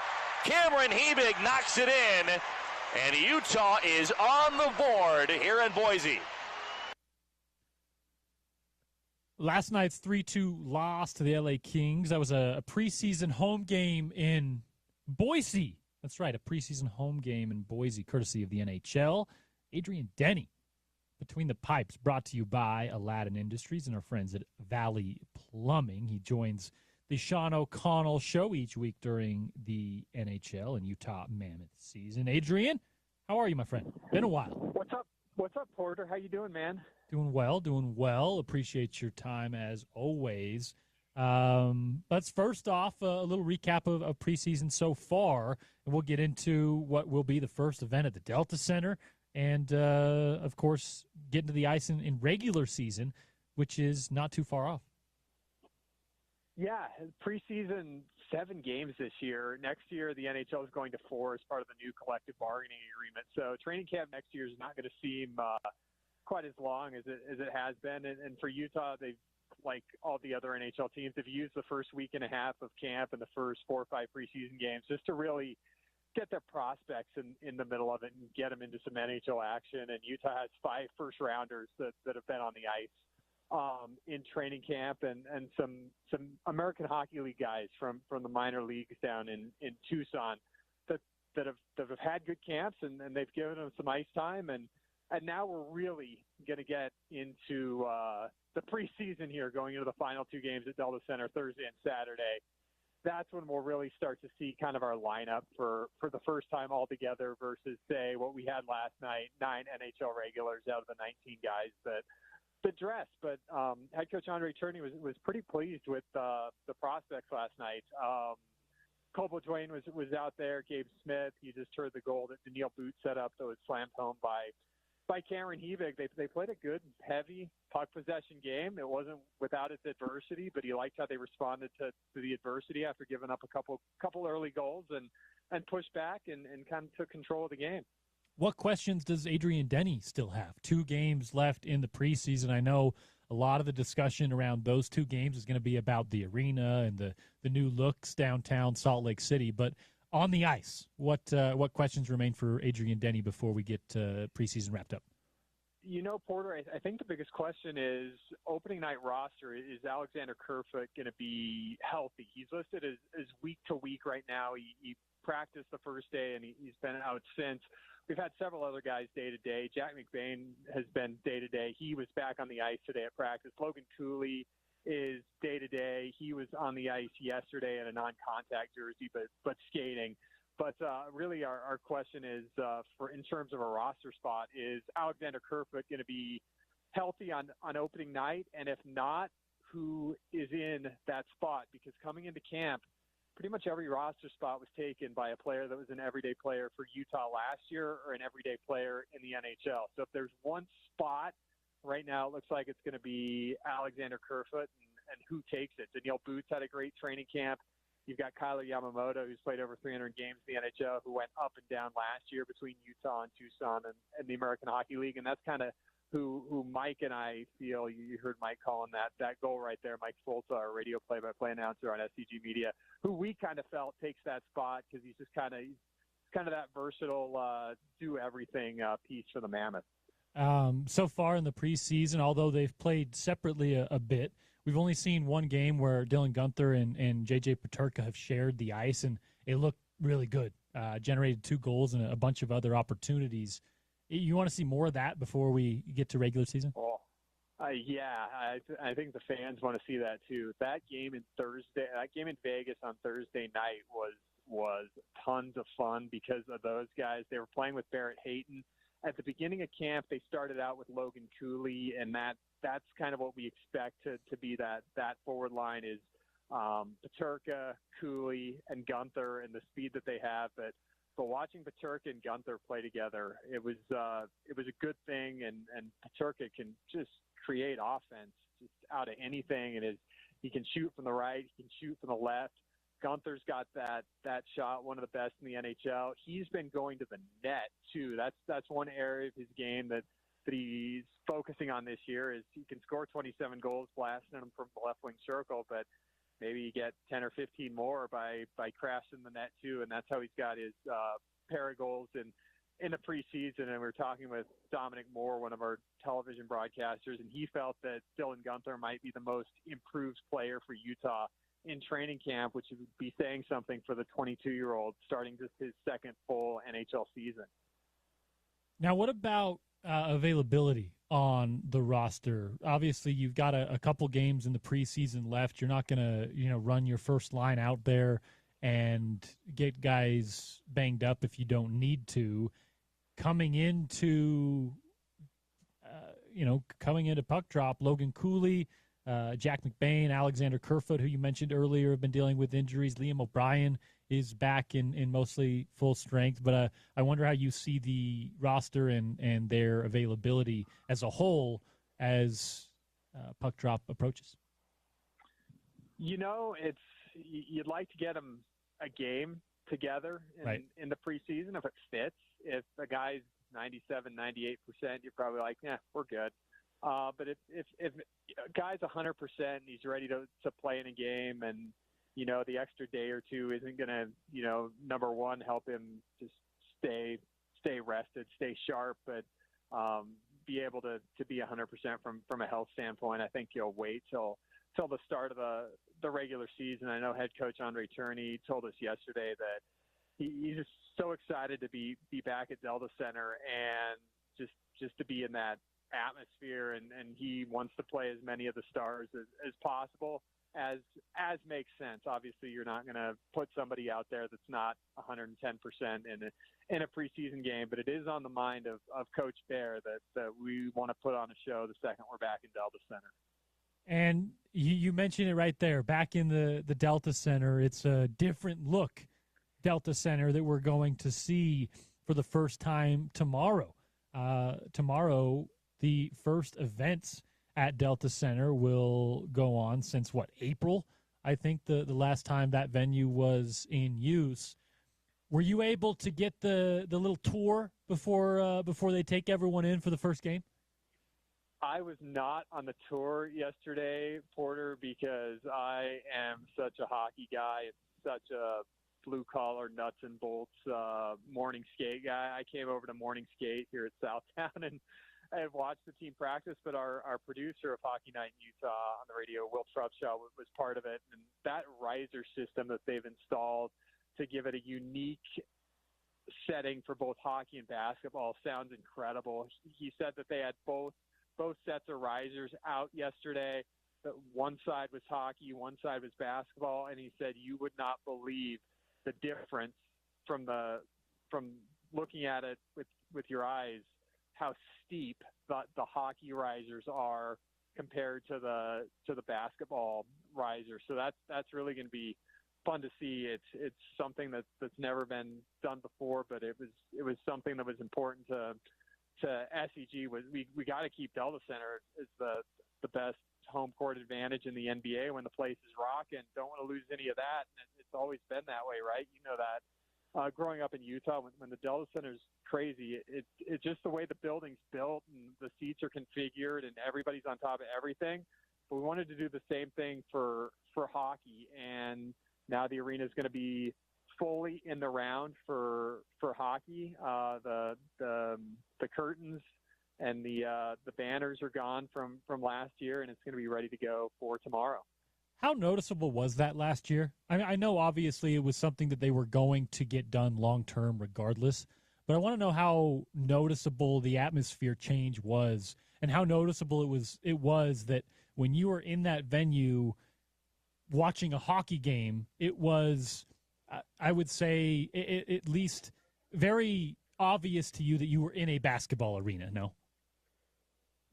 You know what? I thought when I walked into that building for the first time, I thought, you know what? This doesn't feel like Delta Center. I thought it had its own unique feel, and I thought it was pretty sweet, and it looked great, right? The biggest thing was we just needed more fans to be able to have the view of both goals, right? We had 11,131 seats last year where fans could see the entire ice sheet in both goals, and we had 5,000 plus where you could see one goal, and the folks that could see one goal were just as wild and crazy and loud as everybody that could see two goals. But just want for the fan experience, just want as many fans in there as possible that can see the whole sheet of ice, right, and not have to look up the video board. So I think the atmosphere last year was unbelievable. It was like a rock show. It was like nothing I've ever experienced at a sporting event or anything.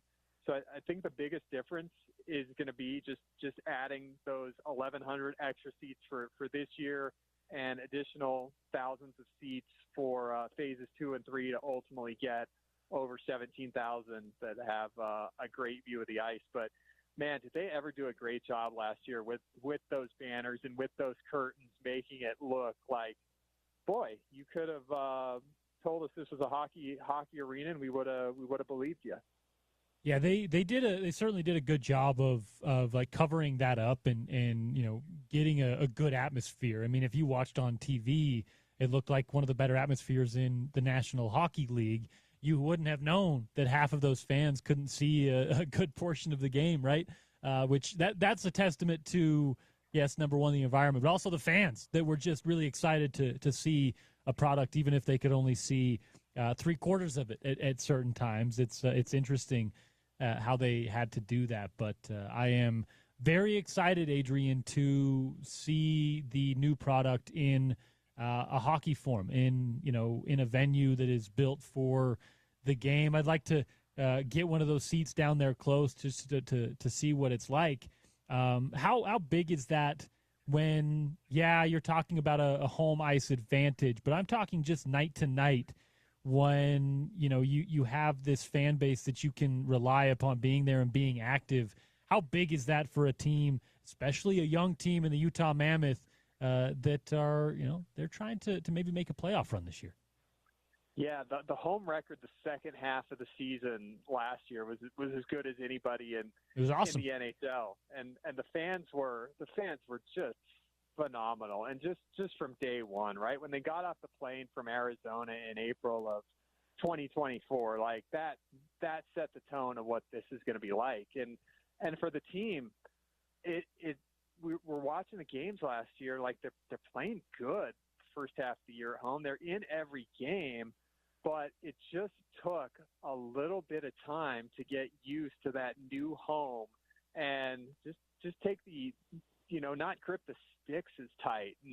And I felt with the team coming to Utah, that was going to be the biggest thing, is all of a sudden you're in a city, you're in a state where you are beloved and you are supported and people know who you are and love a winner. And they brought that into Delta Center last year, and it took the team just a little bit of time. As you said, a young team coming from a different environment, it just took a little bit of time to get settled into that new house, right? And once it clicked in January, the home record was what it was the rest of the way, and it was always a great place, and everybody always loved it. It just the brain wasn't quite clicking with the talent and maybe some pressure that wasn't felt, but was kind of melted into the brain. They're like, oh gosh, we have to put on a show here.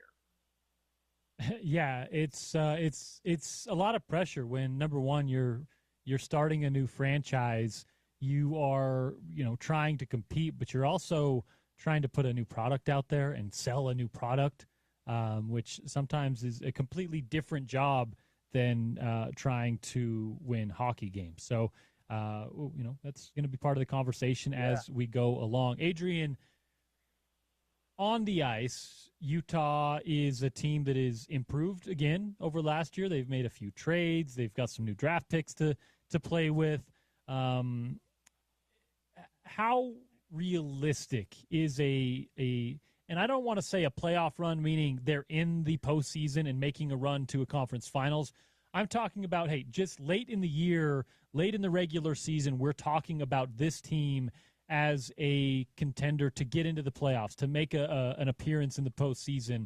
I think that just based on what we've seen over the first couple of years, it's not a unrealistic goal and not an unrealistic expectation this early in the process. Yeah, that's the expectation, Porter. Everybody said it. President Chris Armstrong, GM Bill Armstrong, head coach Andre Churny, the players. If you ask them, that's the expectation. They're not shying away from it. They're not like, well, we just want to take it one day at a time. We want to be a playoff team, and last year was great. Came into a new home, got settled. We're in the hunt going into the final week or two. Had some injuries, learned on the fly a lot of things with those injuries that made them a better team coming into this year. But that's what they want. And I think they were really disappointed they didn't make the playoffs last year. I think you look at last year and say that's probably where we expected to be, maybe a little better. And we were without two of our top three defensemen for over half the year, and Karel Vejmelka played 23 straight games in a row in the second half of the season. So stuff you didn't really expect, and I think you still kind of exceeded expectations, and I think they were disappointed. But this year, with the team being a year older, they were the third youngest team in the NHL last year. They're not going to be close to that this year, just with the additions and Gunther and Cooley and guys like Jack McBain and Barrett Hayton all being a year older, and Josh Doan and Michael Kesselring being part of that J.J. Peterka trade. So they were two 22-year-old, 23-year-old guys that are no longer here. So it's more of a veteran team. It's more of an experienced team from the group that was here, and they're ready to go, and they want to make the playoffs. And there's been a core group of them that have been part of this build for 4 or 5 years, and believe me, that's the number one thing on their mind. Adrian, you mentioned some of the younger players that have been here for a minute, the maturation process we've seen over the last couple of years, even some time in Arizona for a few of them. Which one of the familiar faces on this roster do you think makes the biggest jump or needs to make the biggest jump in 2025 from an individual standpoint? I'm excited to see Logan Cooley for the third year in the NHL. He's put up 20 goals plus in his first 2 seasons.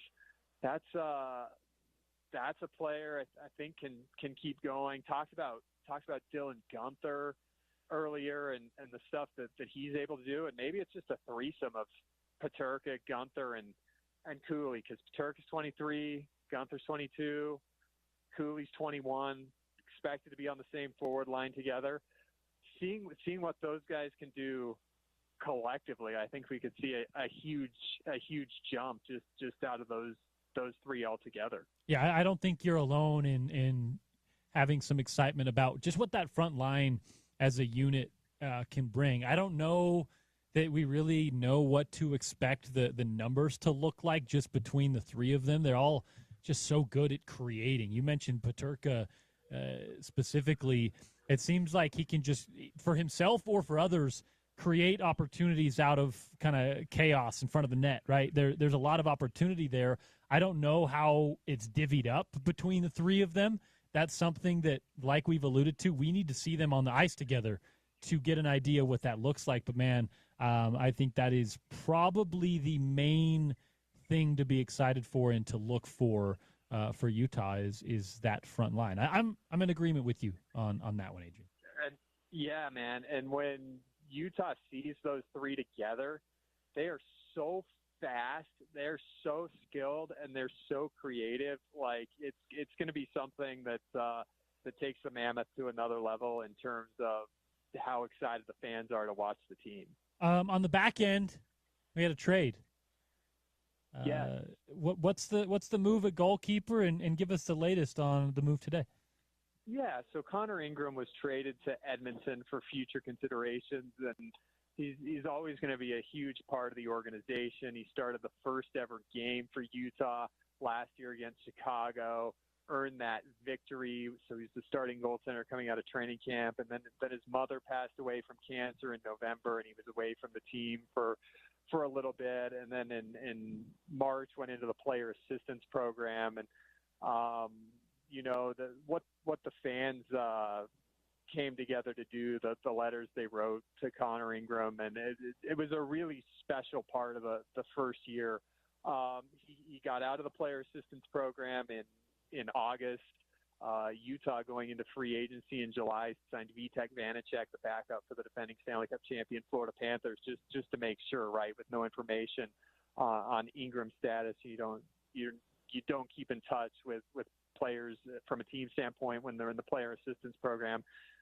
So fortunately, Connor was able to emerge from that in August, and Utah and Connor and his camp collectively agreeing, right, let's get Connor to a fresh place, get him off to a fresh start. We're in good shape from a goaltending department, and we wish him all the best. So it's really sad and really tragic what happened with his mom and her passing away, and Connor needing the additional help and support. But Utah was behind him all the way. Was so happy he could get to that point to return to the National Hockey League as a goaltender, and he's going to the Edmonton Oilers, a team that's been to the Stanley Cup Final 2 years in a row. So we're excited to watch him up there and wish him all the best. But with the trade, I think on all ends, including the fans, we're just happy Connor's ready to play in the NHL again. Yeah, it'll be good to see him back on the ice, and as you mentioned, probably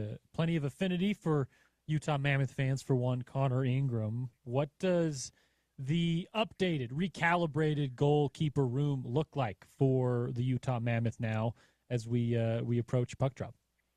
So you got Karel Vejmelka, who's on a 5-year contract. I mentioned the load that he carried last year, earned that contract in March.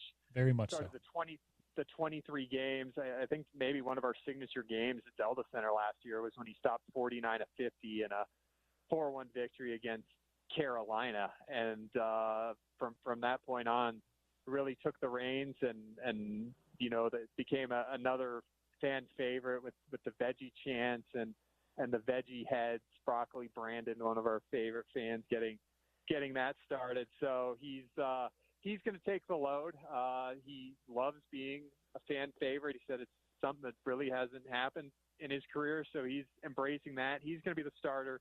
Vitek Vanacek won 22 games with New Jersey 2-3 years ago during the 22-23 season, was in Florida last year, part of their championship team, and Utah was able to go out and sign him and feeling good about that.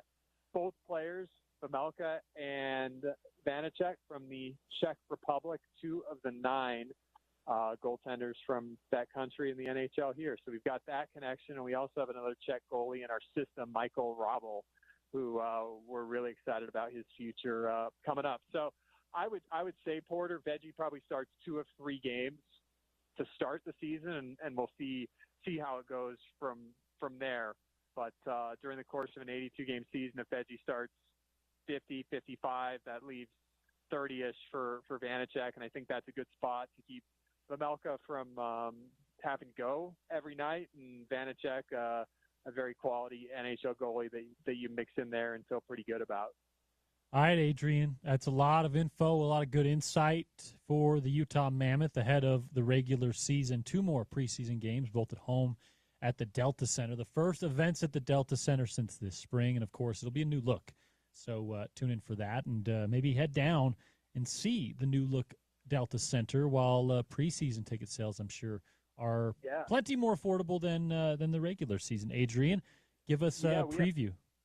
$10 single goal view tickets available. Just check out Mammoth social media on Twitter, on Instagram. There'll be a link there. You can click it and get your $10 single goal view seats for those 2 preseason games. But as we said, you'll be in the building, you'll be part of it, and you'll love it. Adrian Denny between the pipes, rather, on the Sean O'Connell Show. Appreciate your time, man. My pleasure, Porter. Thanks for talking to me, man. As always, Between the Pipes, brought to you by Aladdin Industries and our friends at Valley Plumbing. That is Adrian Denny, one of the brightest hockey minds here in the market. And he's not one of these guys that just started covering hockey this last year or 2. No, he's been talking hockey in the market for, I don't want to put a number on it because I don't want to shortchange him. I'm going to say more than a decade, probably even longer, been involved with the Grizzlies and more. Adrian Denny. If you want some hockey insight, some hockey knowledge in Salt Lake City, he is one of the best to turn to. It is Between the Pipes. Back on the other side, our friends at Orem Toyota, a special chance for you. We got a news dump for you, our daily dump there, and more still to come in the 1 o'clock hour. Spence Checketts will take over in about a half hour here on Utah's #1 Sports Talk. I am Porter Larsen, filling in for Sean O'Connell on the Sean O'Connell Show on this Wednesday afternoon. ESPN 700, 92.1 FM, a proud part of Utah's ESPN radio network.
By the way, Tommy Edman his height and his birthday are the same. He's 5'9", and he was born on May the 9th. I keep track of those things, you know. I guess you do. Jose Altuve, 5'6", born on May the 6th. How many June birthdays you got that match that? I don't have ball. I have a few. That's Tim Kirkjian, of course, keeping track of the in-depth stats on MLB postseason. I mentioned to James, that's a JP Chunga special.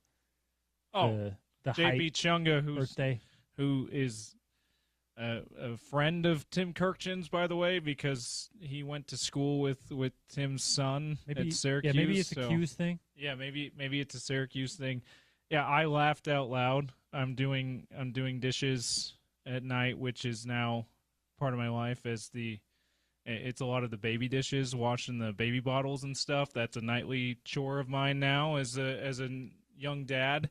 And so I've got the Reds Dodgers radio call on. That's where that's from, via ESPN radio. Playing on the phone on the ESPN The Fan app, and I laughed out loud at that, just like his broadcast partner did. Like, seriously, I mean, what a treasure Tim Kirkjian is, because you just don't get those kind of funny, quirky moments from anyone else in the industry. Always good, always fun. Like I mentioned, a stat that would go like completely, I would never have come across or even had noticed that kind of stat. I also want to throw out Jose Altuve, 5'6". I don't think his height, standing on first base, maybe. His real height probably doesn't match his birthday. Standing on first base with his spikes, Jose Altuve might be 5'6". That's your first stop on the Daily Dump. Connor Ingram traded to Edmonton for future cash considerations on the Utah Mammoth side. If you want like in-depth coverage reaction to that, well, we just had one Adrian Denny on the program. Go check that interview out on the podcast feed when it applies there, and you'll get the latest on Connor Ingram to Edmonton. I do wonder, Porter, just real quick, that's related to this trade. Mm-hmm.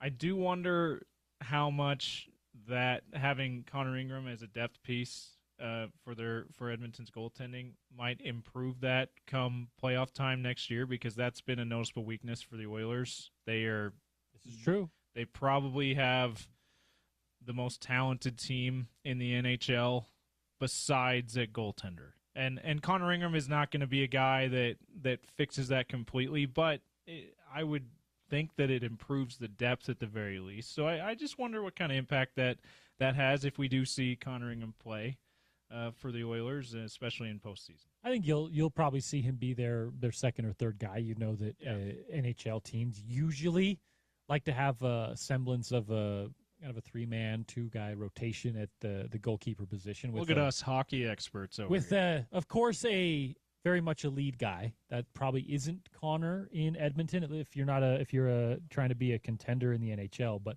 like James said, a good depth piece for a team that has needed help at goalkeeper. Like I said, Adrian Denny has a bunch on that if you want to go listen to his interview that we just wrapped up on. Between the pipes. The Utah Jazz have announced a new PA announcer, a new voice of the Jazz. It's Mark Denman. He's been all over the map, including with the Harlem Globetrotters.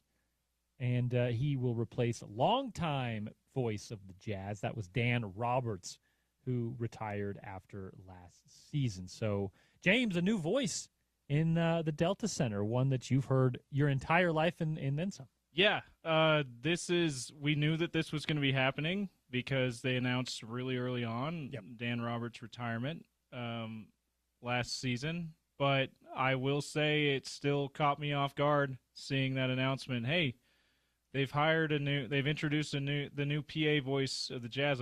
And I had to go, oh yeah, no Dan Roberts this season for the first time in my life, first time in your life, right, Porter, and first time since they moved here in '79. I believe he was the PA guy at the Salt Palace and then the Delta Center for every single home game. Yeah. I believe so. Since they've been the Utah Jazz. He probably even went down to Vegas in the early 80s when they had some home games in Vegas at the Thomas and Mack Center. In fact, I know he did some of those games. Yeah.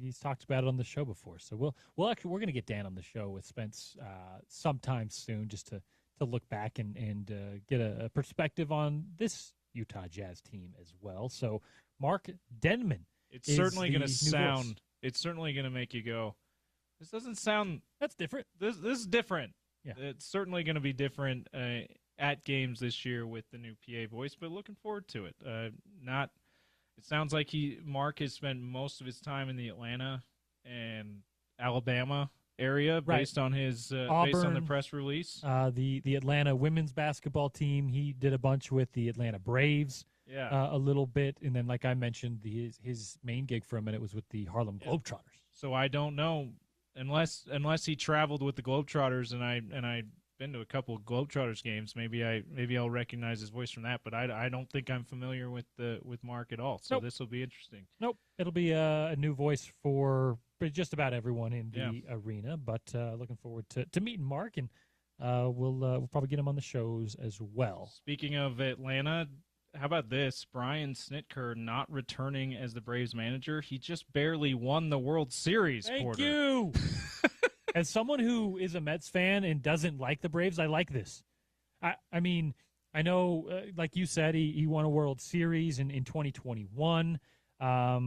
This is the first time they've missed the postseason since almost 10 years. 2017, yeah. So. Not successful enough, I guess, to retain his job. Although he is staying with the organization, so maybe it's partially his choice. Maybe a little bit of I don't both. know. Maybe they've got someone in mind. Maybe it's his successor that I don't know the situation there enough. We'll get clarity on that as we go along. But yeah, Brian Snitker out. It's a curious move. As the manager of the Braves, and as a Mets fan, I'm okay with that because they seem to. Even though they don't, when we go back and look at the numbers, it's not quite as lopsided as I seem to think it is. It seems like the big games, we're talking about the pennant, we're talking about the division, playoffs, we're talking about late season series and in playoffs. The Braves just have the number on my Mets. So and it feels like enjoy retirement, buddy.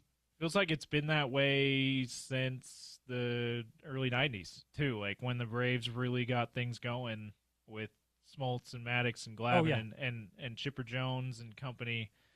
It feels like they've owned that NL East, and it's not just been the Mets that have been victims of that. The Phillies have been victims of that for a long time, although the Phillies are doing really well right now.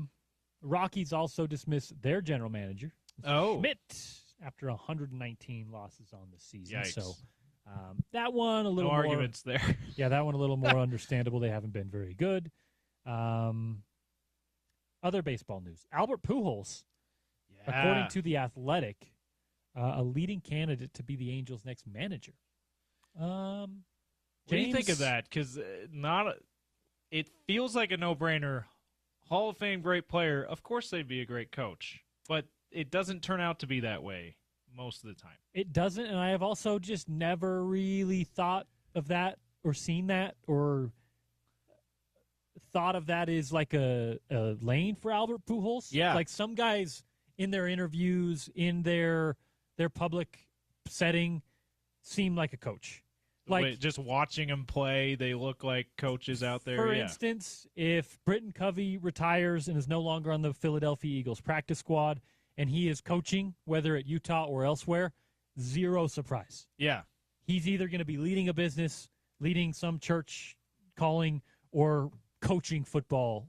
I can almost guarantee you that. I think he's said publicly, even on this station and other places, that is what he'd like to do, right? So but even if he hadn't have said that, right, because of all the things you said, just see it. You could see it, you could hear it. That's a future coach. I don't know that I've ever thought of that with Albert Pujols. I thought of him as always kind of like a silly, funny guy who also is just a supremely talented hitter and baseball player. Maybe the best hitter of my lifetime, of our lifetime, Porter. I mean, certainly there's other guys. I mean, Barry Bonds, probably But other than Barry Bonds, other than Alex Rodriguez, if you take out the guys with the steroid cloud hanging over them, like Pujols is probably the best hitter of our lifetime. And especially when you look at like the totality, right? The fact that he could expand it upon 22 years, I think, in the bigs. He was like the Vince Carter kind of. He seemed like it's like baseball. Yeah, and it's a lot like Aaron Judge now. Like the guy doesn't look like he has any weakness in his strike zone, right? Or in his in the batter's box there. Like you can't put it anywhere that Aaron Judge can't punish it. Right. That's the way it was, and probably even more so when Pujols was playing with the St. Louis Cardinals in his prime, especially. Angels, he was still pretty good, but not near as good as he was with the Cardinals. He was as intimidating of a hitter for opposing fans, and I think probably for opposing pitchers as there's been in the last 30 years or so. Big guy, big strike zone, big reach, similar to Judge in that way. Not quite the not as tall, but big. But, like you said, that's tough when you have a strike zone that seems so big, and he can smash it out of the park regardless of where you put it. By the way, hit like 330 too. Just like that's why I think Judge is an apt comparison, because he also hits for a high average. Like Pujols in it, a lot of people were hitting for a higher average at that time when Pujols was in his prime than there is today, but. So he wasn't quite the outlier that Aaron Not quite Judge the is. home runs that you see today, But though. Anyway, one of my favorite players that I always tended to root against because I liked the Cubs a little bit more than I liked the Cardinals, but always had a ton of respect for him. I mean, why not if you're the Angels, though? You have nothing going for you. I know there's a fair amount of Angels fans in this market, and we apologize to you because we have a texter, in fact, who might text in, who's just an apoplectic Angels fan, and it's been rough. Let's get your thoughts on it, Angels fan. I know there's more than one of them because this is a Bees Angels affiliate market, and everyone around here likes to go. A lot of people around here like to go to Disneyland, so they check out the Angels while they make that trip too. So there's a lot of reasons why Angels are big in this market. But I want your thoughts on it because to me, the Angels have been so deeply unserious for so long. Didn't take a swing like this. I mean, maybe here you can go both ways, and maybe we can do it for the sake of radio here. Yeah. I kind of think that this is, you're hiring a player, a guy who maybe brings butts to seats. Yeah. From a coaching standpoint, maybe brings butts to seats, which is interesting. Maybe I need to sit in a room with Albert Pujols and talk baseball with him because I don't want to like put off the thought that I think this is an unserious hire. I've never seen him involved in any sort of coaching or coaching rumors, so it kind of just jumps off the page at me as interesting. Yeah, it feels kind of random, and maybe we're just ignorant of the things of opportunities he's pursued in this market. Maybe if we were in LA, we'd know this would make a lot more sense. Like, oh yeah, we've seen him coach wherever, but we haven't. You and I have not seen that, and I think most people probably haven't. He is a guy. One thing that lends him towards being lends credence to the idea that he could be a good manager was that towards the end of his career with the Angels, the Dodgers, and the Cardinals again, he was known as Tio Albert, Uncle Albert, right? As the veteran leader. The young guys always gravitated towards him, respected him, and at least the stories that they told on broadcast was beyond that. They know he was an awesome player. It was because he had that kind of leadership ability, and that, of course, translates very well to being a manager, and being a coach, especially if you can delegate. Yeah, if you are the Angels and you hire Albert as that guy, right?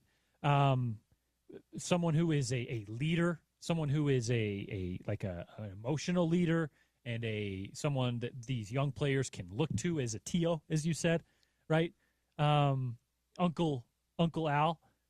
That can be really beneficial as a manager if you can delegate like the intricacies of baseball to good managers beneath you? Yeah, to bench That's coaches. kind of the question there. Veteran bench coaches, pitching coaches, what have you, hitting coaches, what have you. To clarify, because I'm not following Albert Pujols too closely in his retirement. He has done some work with the Dominican national team. Okay. So he has been doing some managerial stuff. He has been kind of on board unofficially with the Angels, it sounds like, this entire time. Like a consultant or exactly. something. So the folks in the Angels front office seem to know him very well, which leads me to believe maybe they have a better feeling on his baseball, like real baseball IQ, baseball knowledge than anyone else. And hey, if he's the lead dog and they know him this well, and he's going and getting his coaching experience with the Dominican team, why not? Why not take a swing? If you're the Angels, you gonna get worse? Is it going to be worse? Are you going to have less people coming into your games? Right. You have absolutely nothing going for you except for the fact that Mike Trout is still on your roster, but that has not made any kind of difference. Are you going to waste Mike Trout any more than you are right now? No. You might as well try something like Hire this. Uncle Al. I have completely flipped. I have gone from skeptical to all in one segment. The magic of radio. Let's go. Go Uncle Al. Hire him. I don't care if he's coaching the bench warmers or the what's the Salt Lake, the Sandlot team. Hire him, Uncle Al. Back on the other side, we'll wrap things up and hand it over to one Spence Checketts. I think maybe some crosstalk if he is in the house and ready for it. Of course, I'll remain here in the studio and be down until about 6 o'clock with Spence on the drive. This is the Sean O'Connell Show, and I am Porter Larsen filling in. That there is James Peterson behind the glass and our PD here at ESPN 700. Anything you missed on the show today, head over to the website. It's ESPN700sports.com or wherever you happen to podcast. On the other side, we'll wrap things up. Hand it over to Spence. It's ESPN 700 and 92.1 FM.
Welcome back. Sean O'Connell Show on ESPN 700. No Sean O'Connell today.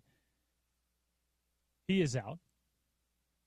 Be back with you Monday, I believe, on ESPN 700, 92.1 FM. If you missed anything from the week or the show today, ESPN700sports.com, or wherever you happen to podcast, Spreaker, Spotify, Apple, Google Play, just search the Sean O'Connell Show.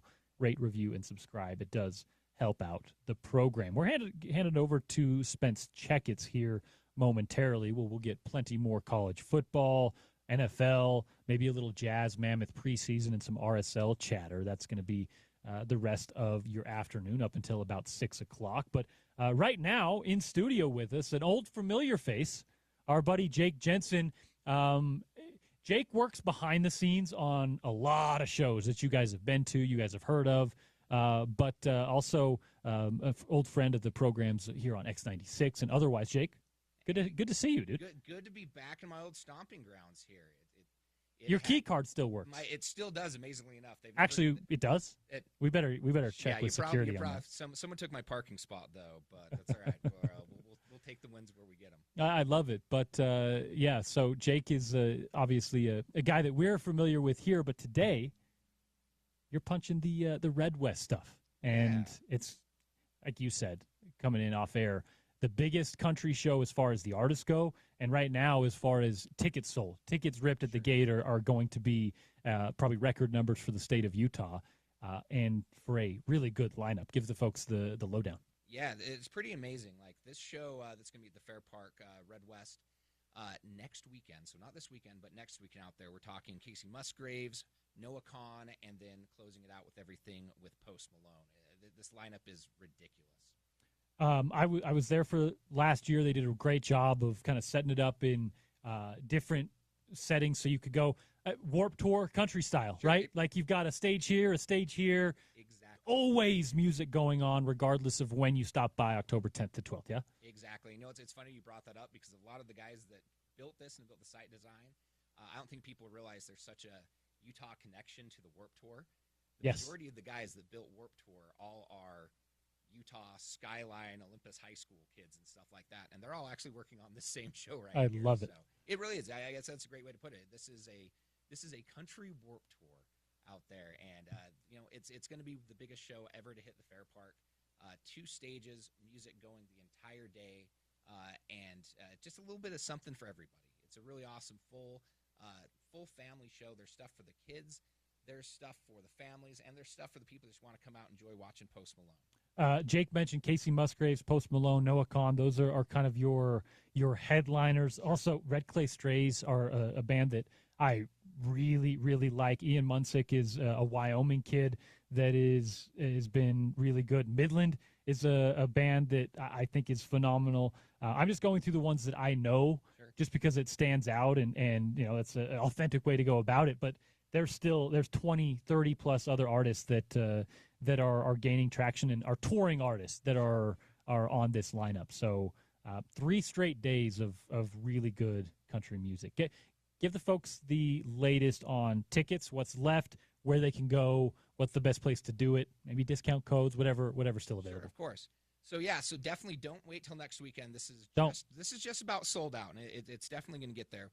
We've also partnered with our friends at the Ron McBride Foundation with some of our VIP tickets on the show. So if you go to the Ron McBride Foundation's website on there, there is a link, and every single ticket purchased through the Ron McBride Foundation, there will be a donation made back from Red West to their school program they do with after-school programs all over the state of Utah. That's absolutely amazing.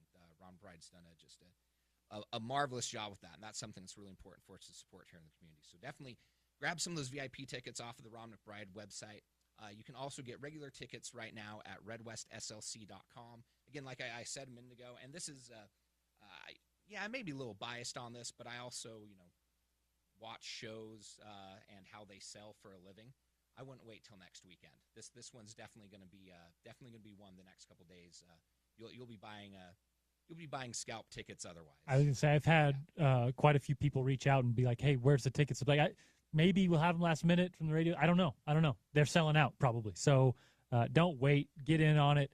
Make sure you're there. Make sure you get in on the gate. And, hey, if you're so inclined, maybe you're a Utes fan and a country music fan, head over to Ron McBride Foundation. Use the link there to buy, and you can get in. And a portion of your ticket rip will go to the Ron McBride Foundation, which is improving the education and helping the well-being of Utah's at-risk youth. And I'll tell you, I know Ron McBride, that foundation does what it says it does, which is an important note. Jake, it was really good to see you. If you need before, we've got a couple weeks before, so we'll chat with you again, but looking forward to a good show. Amazing. Great seeing you, my friends, and we appreciate all the support of local independent concerts and music here in Salt Lake. So we appreciate it more than you know. It's awesome. I appreciate it. Thanks, Jake.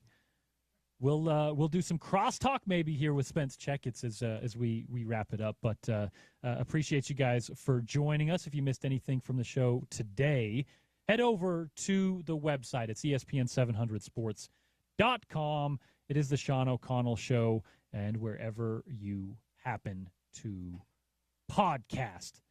Coming up on The Drive with Spence Checketts, it'll be a jam-packed show for you. Stay tuned. We'll talk some college football. We'll talk some NFL Week 5. Of course, Thursday night football ahead. Maybe some RSL, Jazz, Mammoth preseason. All of that still to come on the show today. This has been the Sean O'Connell Show. For James Peterson behind the glass, I am Porter Larsen filling in. Sean O'Connell will be back with you down the road. And, James, what do we got tomorrow on the OC show? Yeah, we have a loaded Thursday. Gordy Chiesa, we're doing the twice-a-week hits with him as we are now basically in basketball season. Preseason coming up. Training camp's underway. So we'll have him on tomorrow at 1 o'clock. We have, I am doing a terrible job. DeMarco Farr, there it is. L.A. Rams sideline analyst. There we go. The Rams are playing tomorrow on Thursday Night Football. We're going to have that again on those radio calls on both stations. The national call here from Westwood One on ESPN 792.1 FM. The Rams radio network home broadcast over on ESPN The Fan. That's 103.9, 98.3 FM. And so those two guys and much more. No dishing with Devin. It is a bye week, so we will not have that this week. On a Thursday, but all your other regular guests on a Thursday tomorrow on the Sean O'Connell Show. Bryce Larsen and Jordan Bianucci. Bryce and Bianucci filling in once again tomorrow and Friday. So stay tuned for that. OC will be back on Monday, and he's with you for the rest of football season, guys. If you missed him, you will not miss him again the rest of football season. Get that PFL season over with. Get OC back in the house. Cleveland up 3-1 now over Detroit. It's the bottom of the 8th. The Drive with Spence Checketts comes your way next. It is ESPN 700, 92.1 FM, a proud part of Utah's ESPN radio network.